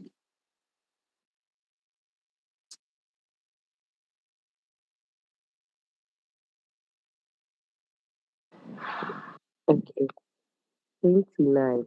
The board of HEFRA, in the event of refusal of license to an applicant, shall give the licensee all except A, an opportunity to go to court; B, a notice of intention to refuse; C, reasons for the intention to refuse; and D, an opportunity to make a representation to the zonal committee.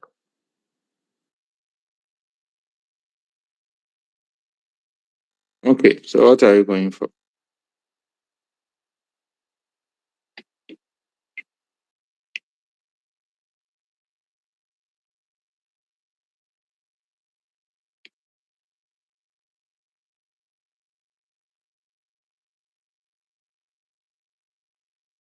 An opportunity to go to court. Okay, I'm hearing an opportunity to go to court. Any other? Opportunity to make a representation to the zonal committee. Okay, I'm also hearing D. So which is which? Is it A or D?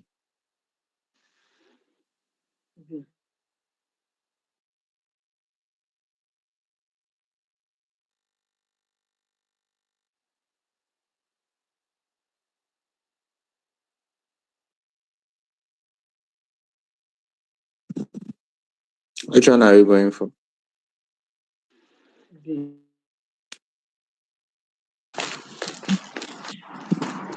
it's D, right? An opportunity to make a representation to the zonal committee. It's rather to the board.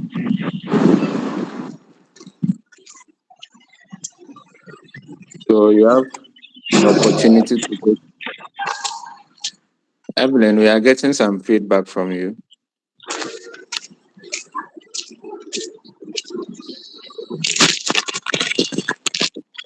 Hello, Evelyn.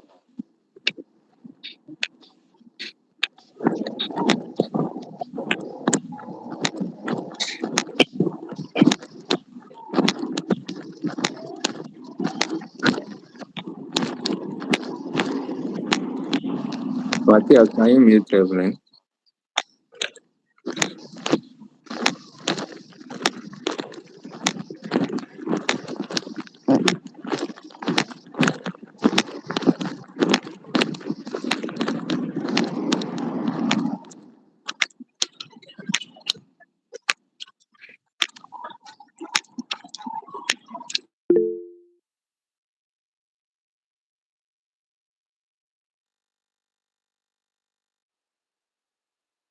right. So you're saying that there's that opportunity to go to court.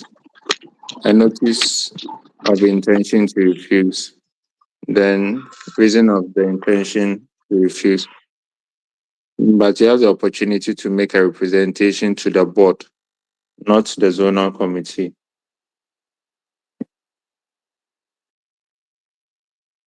All right, let's move on.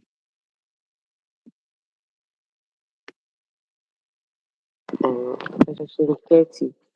Where a license is revoked by the board, the applicant would be made aware of the reasons within 48 hours of refusal, 3 months of refusal, 14 days of refusal, and 4 weeks of refusal.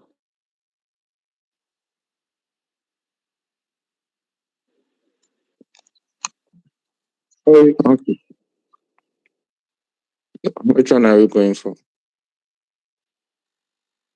4 weeks. Yeah, so 4 weeks. So if the license is revoked by the board, you'll be made aware of the reasons why it was revoked within 4 weeks of the refusal. So they'll let you know. Okay.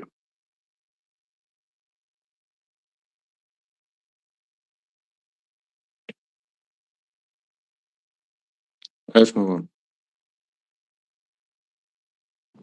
Okay, so question 31.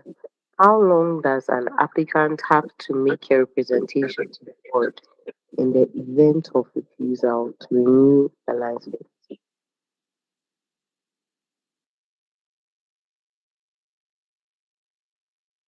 Okay, so how long does the person have? 21 days.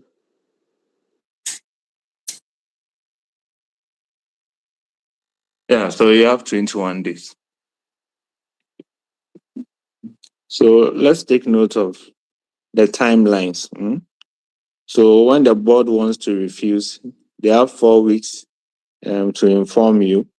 And if you want to make a representation to the board after you've received the notice, you have 21 days after the date of receipt of the notice of refusal.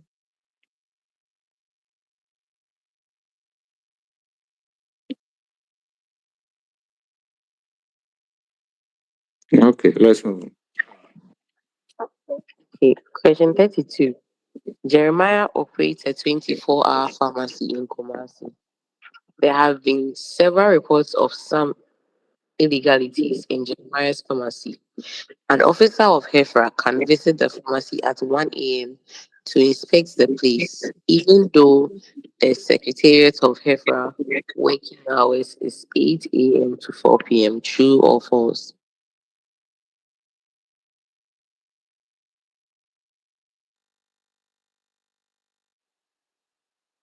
Okay, so what do you think?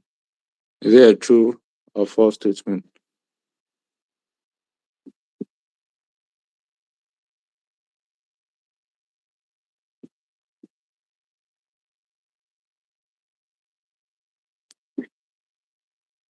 True.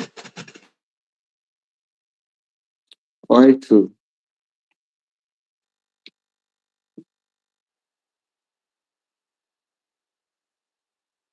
Says they can enter the facility at any time.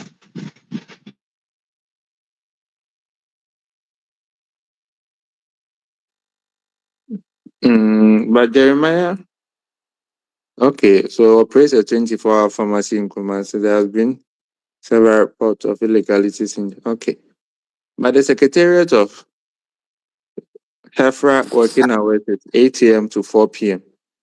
So why would you be coming there at 1 a.m.? It's not working hours.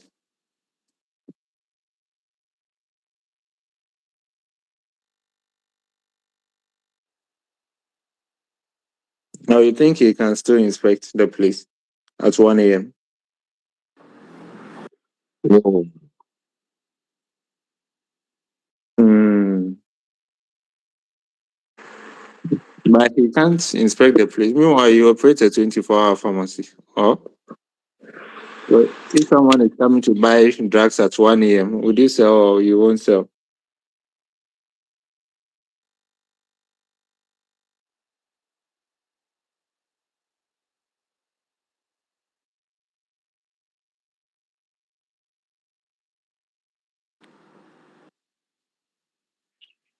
You sell. Mm, so you think he can come there at 1 a.m.? No, you cannot come. It has to be within your time frame of work. Mm. But one is money. That one you sell. But the Yeah. inspector can come. No, yeah. I see. No, Is the that what? inspector cannot come. He cannot come when it's 1. He can't come when it's 1. But if Yes. someone is coming to buy a medication at 1 a.m., that one you sell, right? That one you sell. Okay. To be your time frame of work, your the period at which you work. That's what the law is saying. Okay. Any other? Is everyone saying the same? Please, I'm seeing that an inspector may at any time enter facilities used for practice. So what does it mean? They are saying at any time. So I think so they said at any time used for the practice. So since it's a 24-hour pharmacy, 1 a.m. is still used for practice. Okay. The pharmacy council cannot go to somebody's shop in the evening, like 10 o'clock. That's 11. That I'm going to do inspection. No, they can't do that. So I don't think the HEFRA people they have the lesson to do that. And please, with that Okay. particular So one, I remember pharmacy council. They said you can enter any a premise at any reasonable time. And for the non-working hours, you can enter there if you have cause to believe that the unlawful action is carried out after the working hours.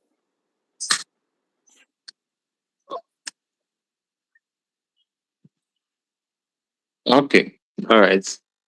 So as you rightly said, pharmacy council, the inspector can come in at a reasonable time. And reasonable time is subject to the discretion of the inspector. Because if he is coming there at 1 a.m., then he has concrete evidence that some illegalities are happening at that 1 a.m. So even though 1 a.m. is not working hours for pharmacy council, you realize that pharmacy council inspector can come there because he has some tip off that it's 1 a.m. that the illegality is happening. It doesn't happen during the usual working hours. Maybe you operate from 8 to 10. But 8 to 10, you just close the pharmacy small and you open a back door somewhere, and those illegalities are happening at that 1 a.m. So he can come in there at that if he has concrete evidence. So that reasonable time is subject to his discretion. But with HEFRA, the law states that he can come there at any time. So it's not reasonable time. At any time, he can decide to come in there.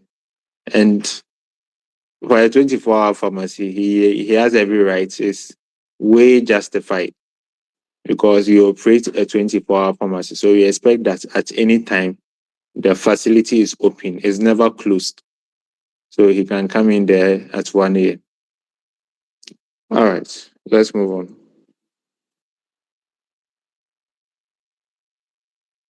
Okay. So question 33. From question 32. The authorized inspector can inspect all these on his own except A. So registers and books of the pharmacy. B. The facility and its equipment. C. Medical records of patients. And D. The license of the facility.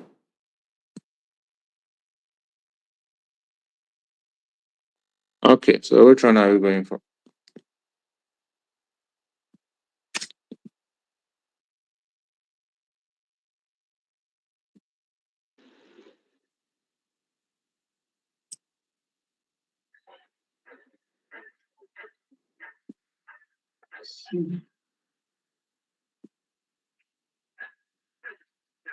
I'm hearing C. Is everyone going for C?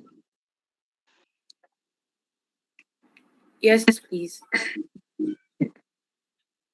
Yeah, so an officer can come in and inspect the registers and books of the pharmacy, the facility and the equipment, the license of the facility, and all that. But the only exception is medical records. They can't inspect medical records unless they have a court order. If they have and they are authorized by the court, then they can come and inspect medical records. Other than that, they can't do medical records on their own without a court order.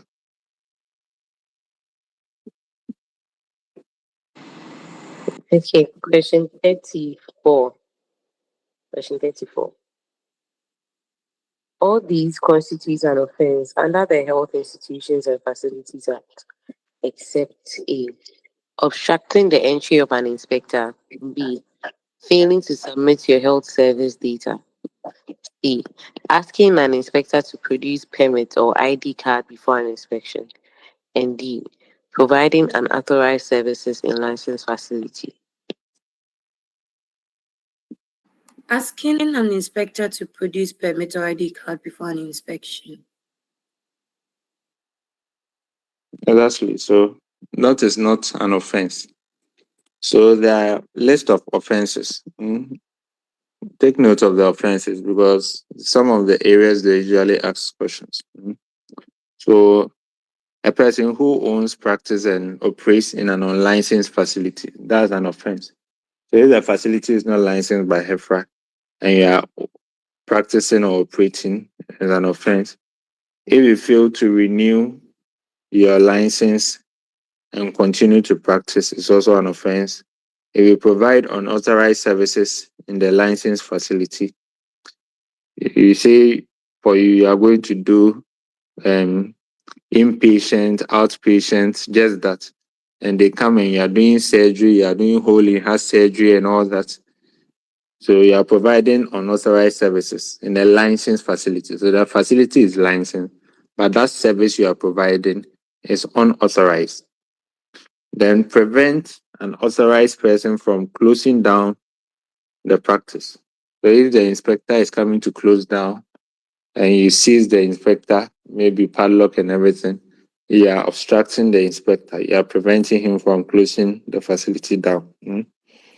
And if you obstruct the entry for inspection by of an inspector, so if an inspector comes from HEFRA, you are obstructing, you won't allow them to enter and all that, is an offense. If you breach a condition of the provisional license, a provisional license is valid for 6 months, and you have used the provisional license for 2 years, 3 years, you have breached a provision of the provisional license. Then, if you breach a condition of the license issued by the board, so the license is the one that's valid for 3 years. If you breach a condition issued of condition of the license issued by the board, it's also an offense.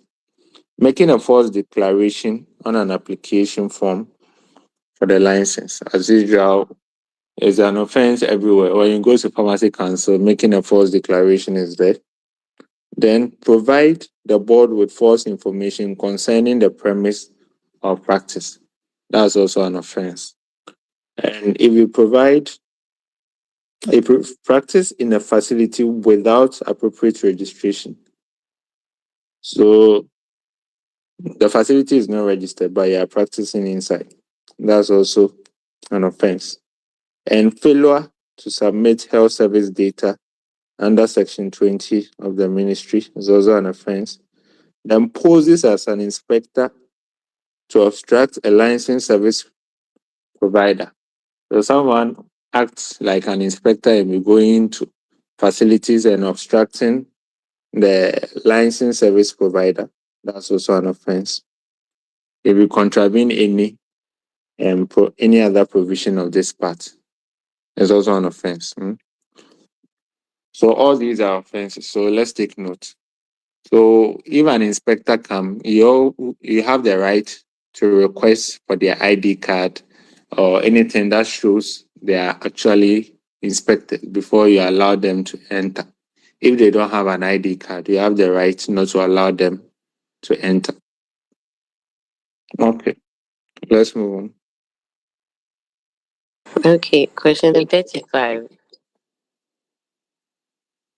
A person who commits an offense under the Health Institutions and Facilities Act, Section 23, is liable on summary conviction to a fine of not more than 5,000 penalty units, 500 penalty units, 250 penalty units, 2,500 penalty units. Okay, so how much? A.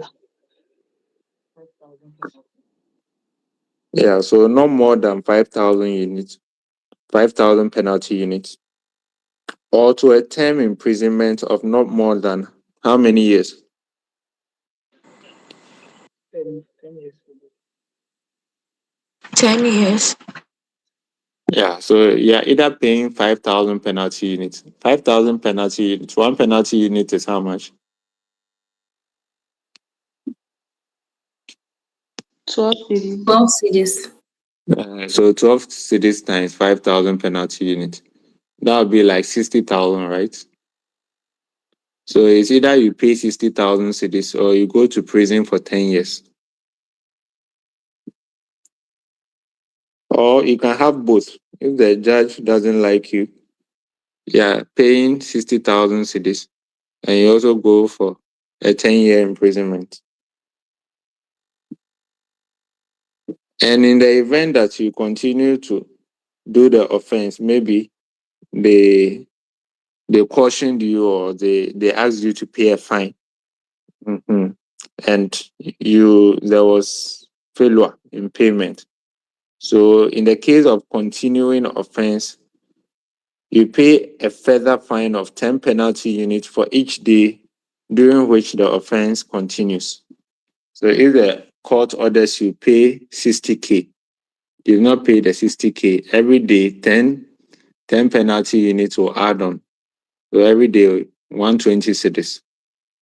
So the time that you pay. So these are the provisions in terms of the fines liable if you contravene a provision here.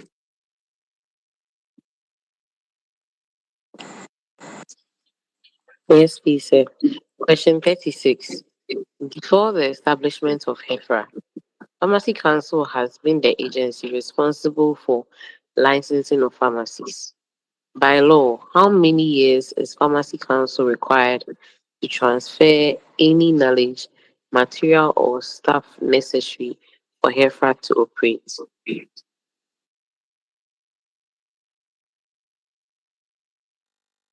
Okay. So what are we going for?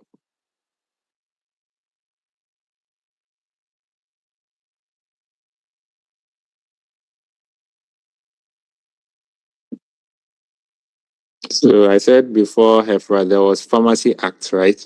1994. So they were doing the licensing and all that. So if you are looking at now, the people who are actually mandated per law to license pharmacies is not Pharmacy Council. It's rather HEFRA. Just that Pharmacy Council is doing it on behalf of HEFRA because they've gone into a memorandum of understanding. So for pharmacies, Pharmacy Council still regulates and everything, but you just have to pay some money to HEFRA every year. You pay 100 cedis. But Pharmacy Council still does the registration and everything. So per the law, The Health Profession Regulatory Bodies Act was 2013, whilst the HEFRA was 2011, the Pharmacy Act 1994. So once you establish the HEFRA, which is 2011, they have some number of years where every knowledge, material, staff, members, and everything should be transferred to HEFRA to work. So per law, how many years do they have? At least 5 years. Yeah, so the transitional provision is that you need 5 years to transfer any knowledge, material, or staff necessary for the efficient and effective performance of the function of HEFRA. So from 2011, that means 5 years from there, 2016. So from 2016, HEFRA should have taken up the role of regulating or licensing pharmacies. But because they've gone into a memorandum of understanding with Pharmacy Council, it's still Pharmacy Council doing it on behalf of HEFRA.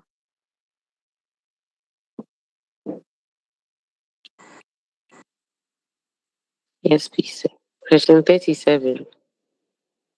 Aside the registrar of HEFRA, maximum number of years a member can be part of the board is A, 3 years, B, 5 years, C, 6 years, D, 8 years. Okay, what's the maximum number? 6 years.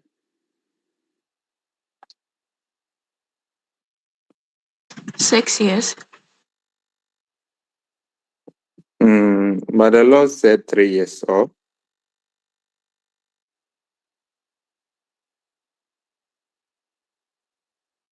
What did the law say?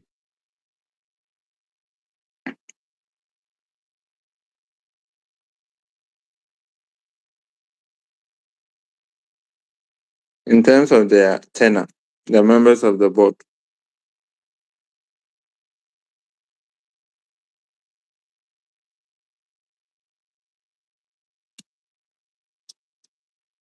So when you go to part 4, it talks about a member of the board shall hold office for a period not exceeding 3 years and is eligible for reappointment, but a member shall not be appointed for more than 2 terms.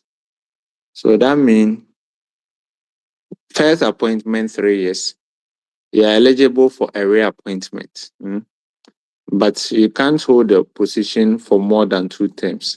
So the maximum number of years a member has on the board, aside the registrar, is 6 years.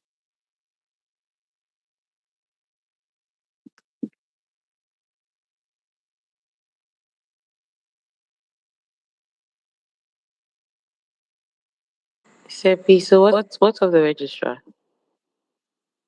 Yeah, so that was the second question. So what's the tenure for the registrar?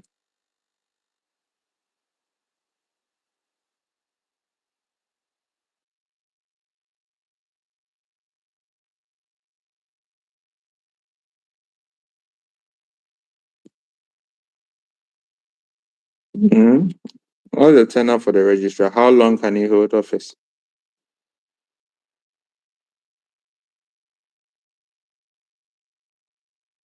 Do you remember the tenure for registrar of Pharmacy Council? 8 years. So 4 years for each tenure. Exactly. So it's 4 years, and they are eligible for reappointment for another 4 years. So it's 8 years. The registrar of HEFRA 2 is the same thing. 4 years for a tenure. They're also eligible for reappointment.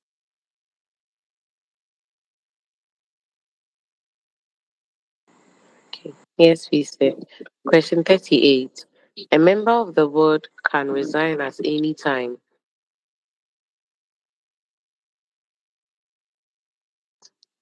Sorry. A member of the board can resign at any time in writing, addressed to the minister, true or false? False. Why false? True.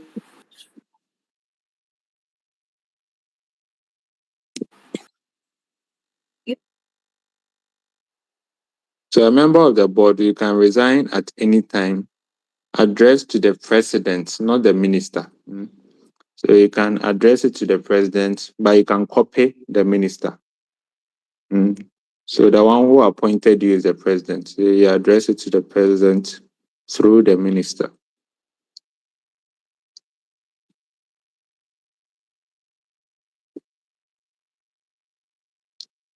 Okay, let's move on.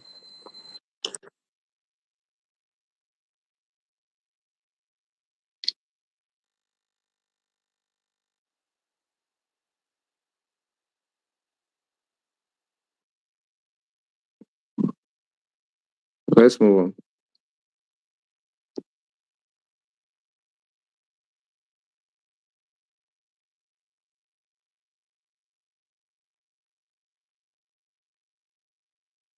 Hello, can you hear me?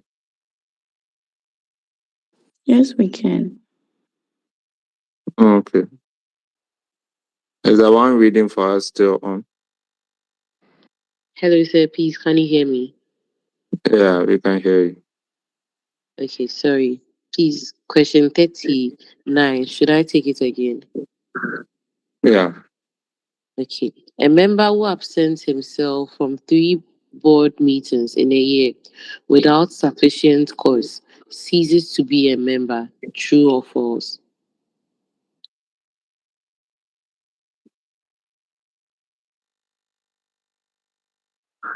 Okay, so is it a true or false statement?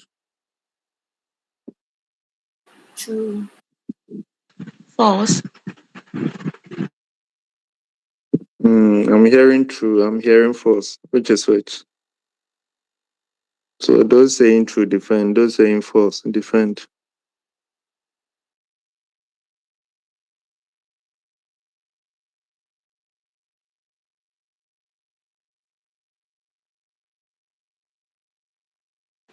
Dr. Isha, please, it's a bit confusing because from the law it says if the board member absent him or herself from a meeting for 3 consecutive times, then without sufficient cause, then the person ceases to be a member. But from here, there's no consecutive. So, but for me, I think it's true though. Okay. All right. So you think it's true?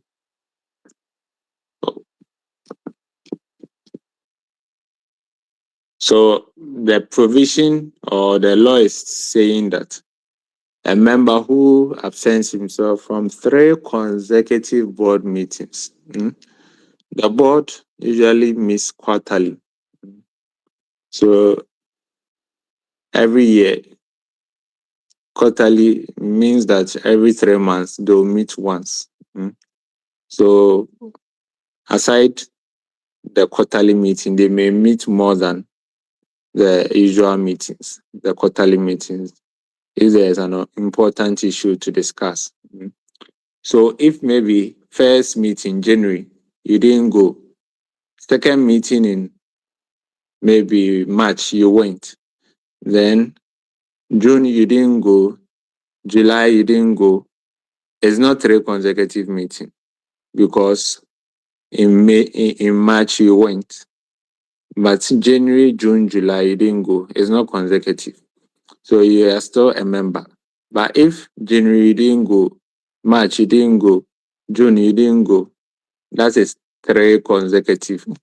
So in that case, you cease to be a member of the board. So there's emphasis on 3 consecutive meetings. Yes, please, sir. Question 40. The board can revoke the appointment of a member if he or she contravenes a provision.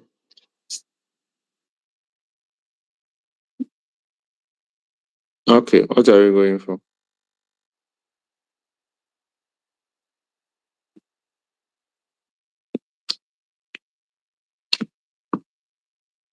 So is it a true or false statement?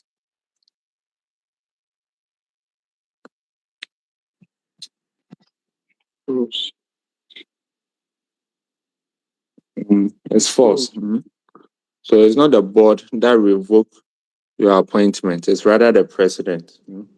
He is the one who appoints you, and he has the power to revoke your appointment. It's not the board.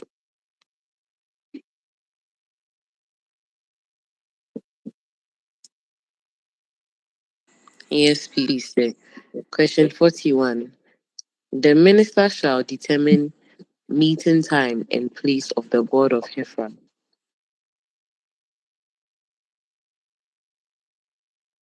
Okay. It's false.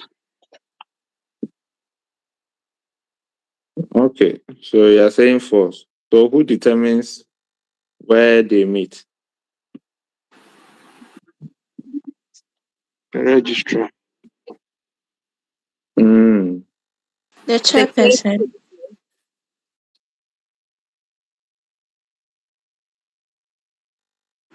Yeah, so the chairperson, right? He determines where they meet.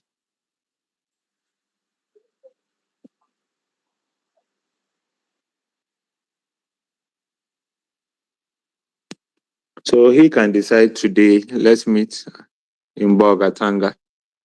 No one can say anything. He determines the place and also the time. Okay. Okay, question 42. The minimum quorum of the board meeting of HEFRA is A, 3, B, 6, C, 5, and D, 9. 5. Yeah, so that's 5. That's the minimum quorum for a board meeting.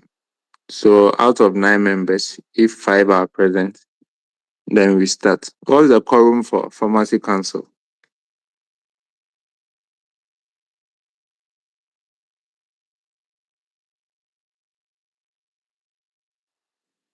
Pharmacy Council board meeting. What's the quorum?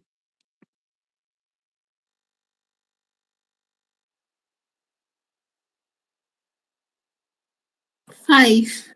5. Yeah, it's also 5. So that's another similarity. So quorum for Pharmacy Council board meeting. 5 out of 9 members, we start the meeting. HEFRA, 5 out of 9 members, we start the meeting. What about FDA? What's the quorum for FDA board meeting? 7. Yeah, so that one is 7. So take note of the differences.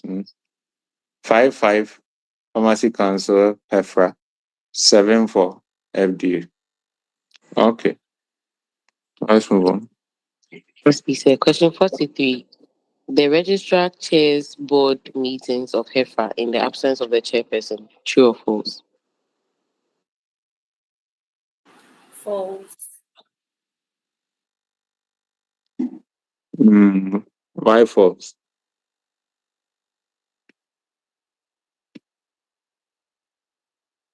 Please, from the law, it says in the absence of the chairperson, the members who are there currently would elect one of them to be the chairperson.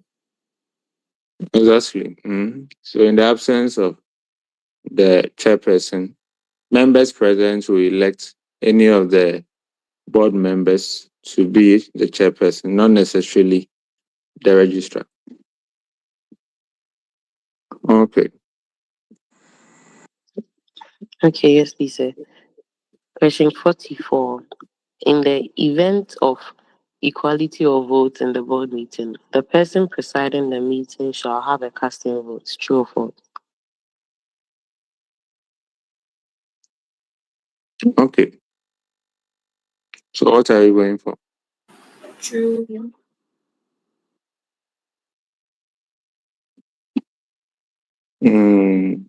What's a casting vote?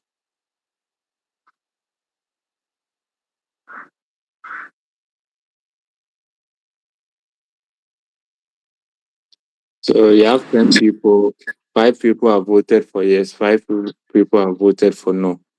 There is equality of votes, right? So the one who is presiding has an additional vote to either go for yes or no. And that vote is known as a casting vote. Mm. And this is activated when there is equality of votes. If there is no equality, then if 9 members are present, it's always the case that there is a decision will be taken because 5 people are likely to go for yes, 4 for no, or 5 for no, 4 for yes. But if one person is absent, that means 8 people are present. So you can have 4 yes, 4 no, and the one presiding has an additional vote, which is the casting vote. Okay, let's move on. Question 45.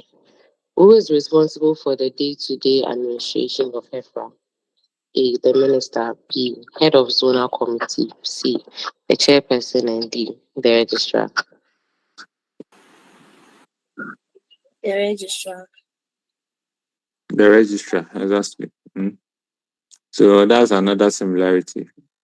Here, the registrar day-to-day activity of HEFRA, Pharmacy Council, the same thing.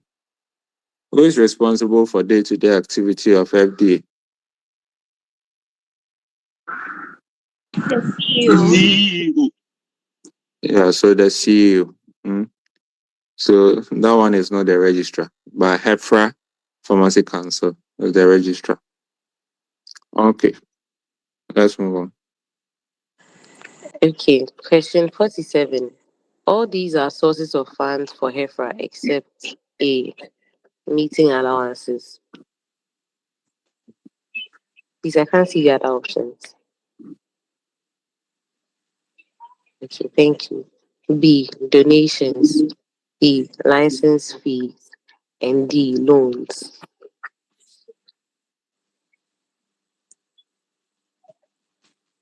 Okay, so which one are you going for? D.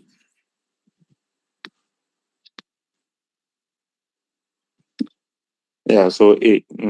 Meeting allowance. That one is for individual. But HEFRA, they get money from donation, license fee, grants, and all that.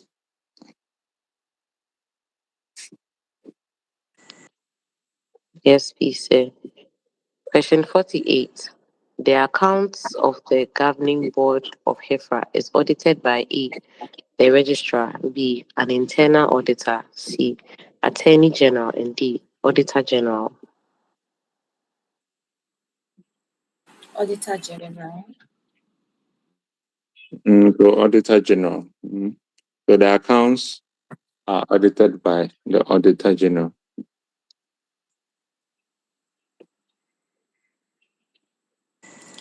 Yes, please, sir. 49. All these facilities are licensed by HEFRA except A. Chemical shops. B. Homeopathic clinics. C. Eye clinics. D. Diagnostic labs. Okay. So which one are you going for?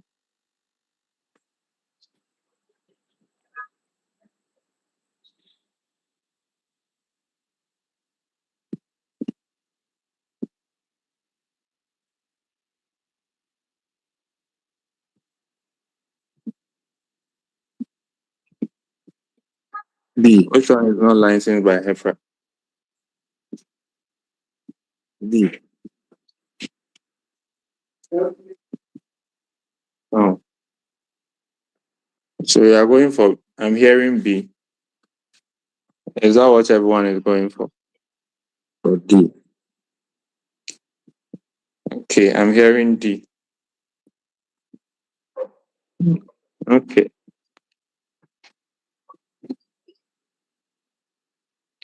So let's go to the first schedule. What does the law state in terms of the facilities to be licensed? Which facilities can be licensed by HEFRA under the first schedule?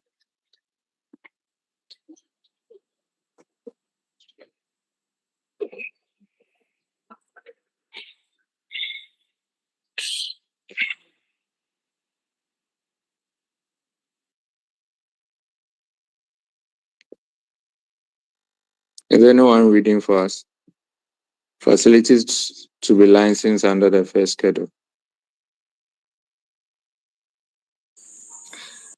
Facilities to be licensed. The following facilities shall be licensed under this Act. A. Medical and dental into bracket clinics and hospital. B. Eye care clinics. C. Convalescent and nursing homes. D. Geriatric homes. E. Maternity homes. F. Occupational therapy clinics. G. Physiotherapy clinics. H. Dental technology laboratory. I. Clinical and biomedical laboratory. J. Medical assistance clinics. K. Diagnostic imaging technology clinics. L. Pharmacies and chemical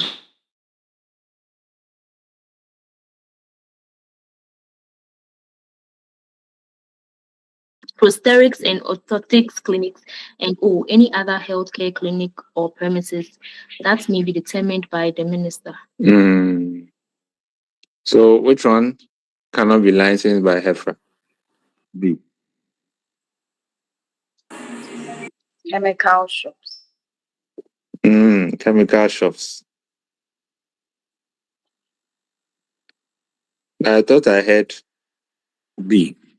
Chemical shops. Pharmacies and chemical shops. So these are licensed by HEFRA. So homeopathic clinics are not licensed by HEFRA. So you see in the list, you don't see herbal shops. You don't see homeopathic clinics. Which agency regulates these people? The herbalists and the herbal shops and the homeopathic clinics. Traditional Medicine Council. So the Traditional Medicine and Alternative Medicine Council. So they handled the herbal shops and the homeopathic clinics. But the rest, which are allopathic ones, HEFRA takes care of the regulation.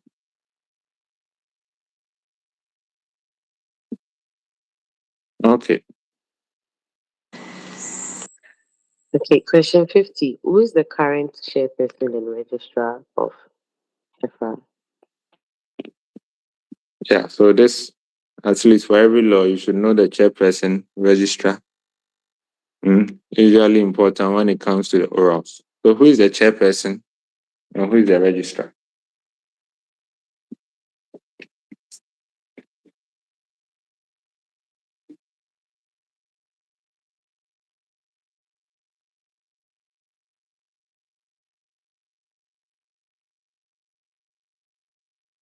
Anyone to tell us?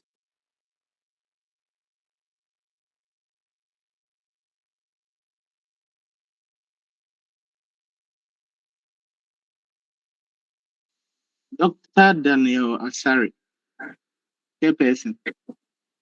So Dr. Daniel Asari is the chairperson. He's a medical practitioner. So who is the registrar?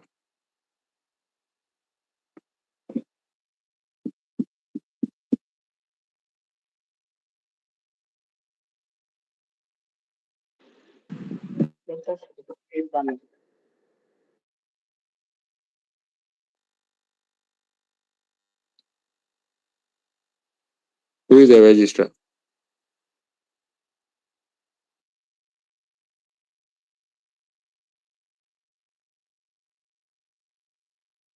Dr. Philip A. Bano. Yeah, so Dr. Philip A. Bano. He is the registrar. So at least for every law, you should know who the chairperson and the registrar are. I think that's the last question, right?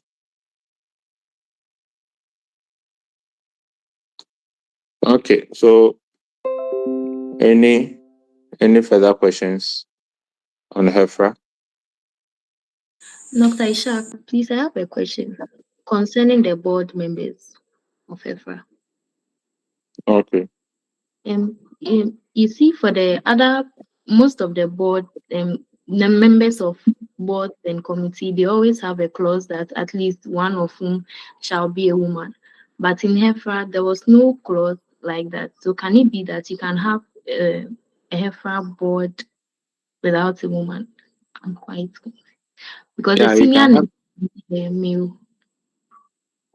Yeah, you can have a HEFRA board without a woman because the law wasn't specific that you should have a woman. Just that most of the times the senior nursing officer, most of the nurses are females. So it so happen that one of the nursing officers may be a female, but you have male nursing officers there as well, senior nursing officers. So any of them can be, but you can have an exclusive HEFRA board without a woman, but you can't have a zonal committee without a woman for HEFRA. Yes, please. Thank you. Okay.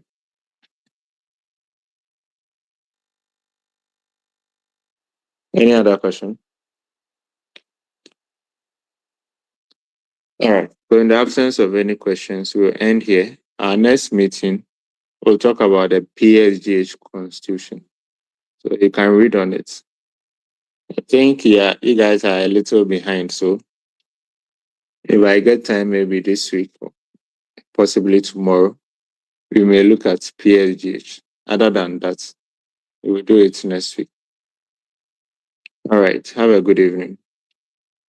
Thank you, sir. Have a good evening too. Okay.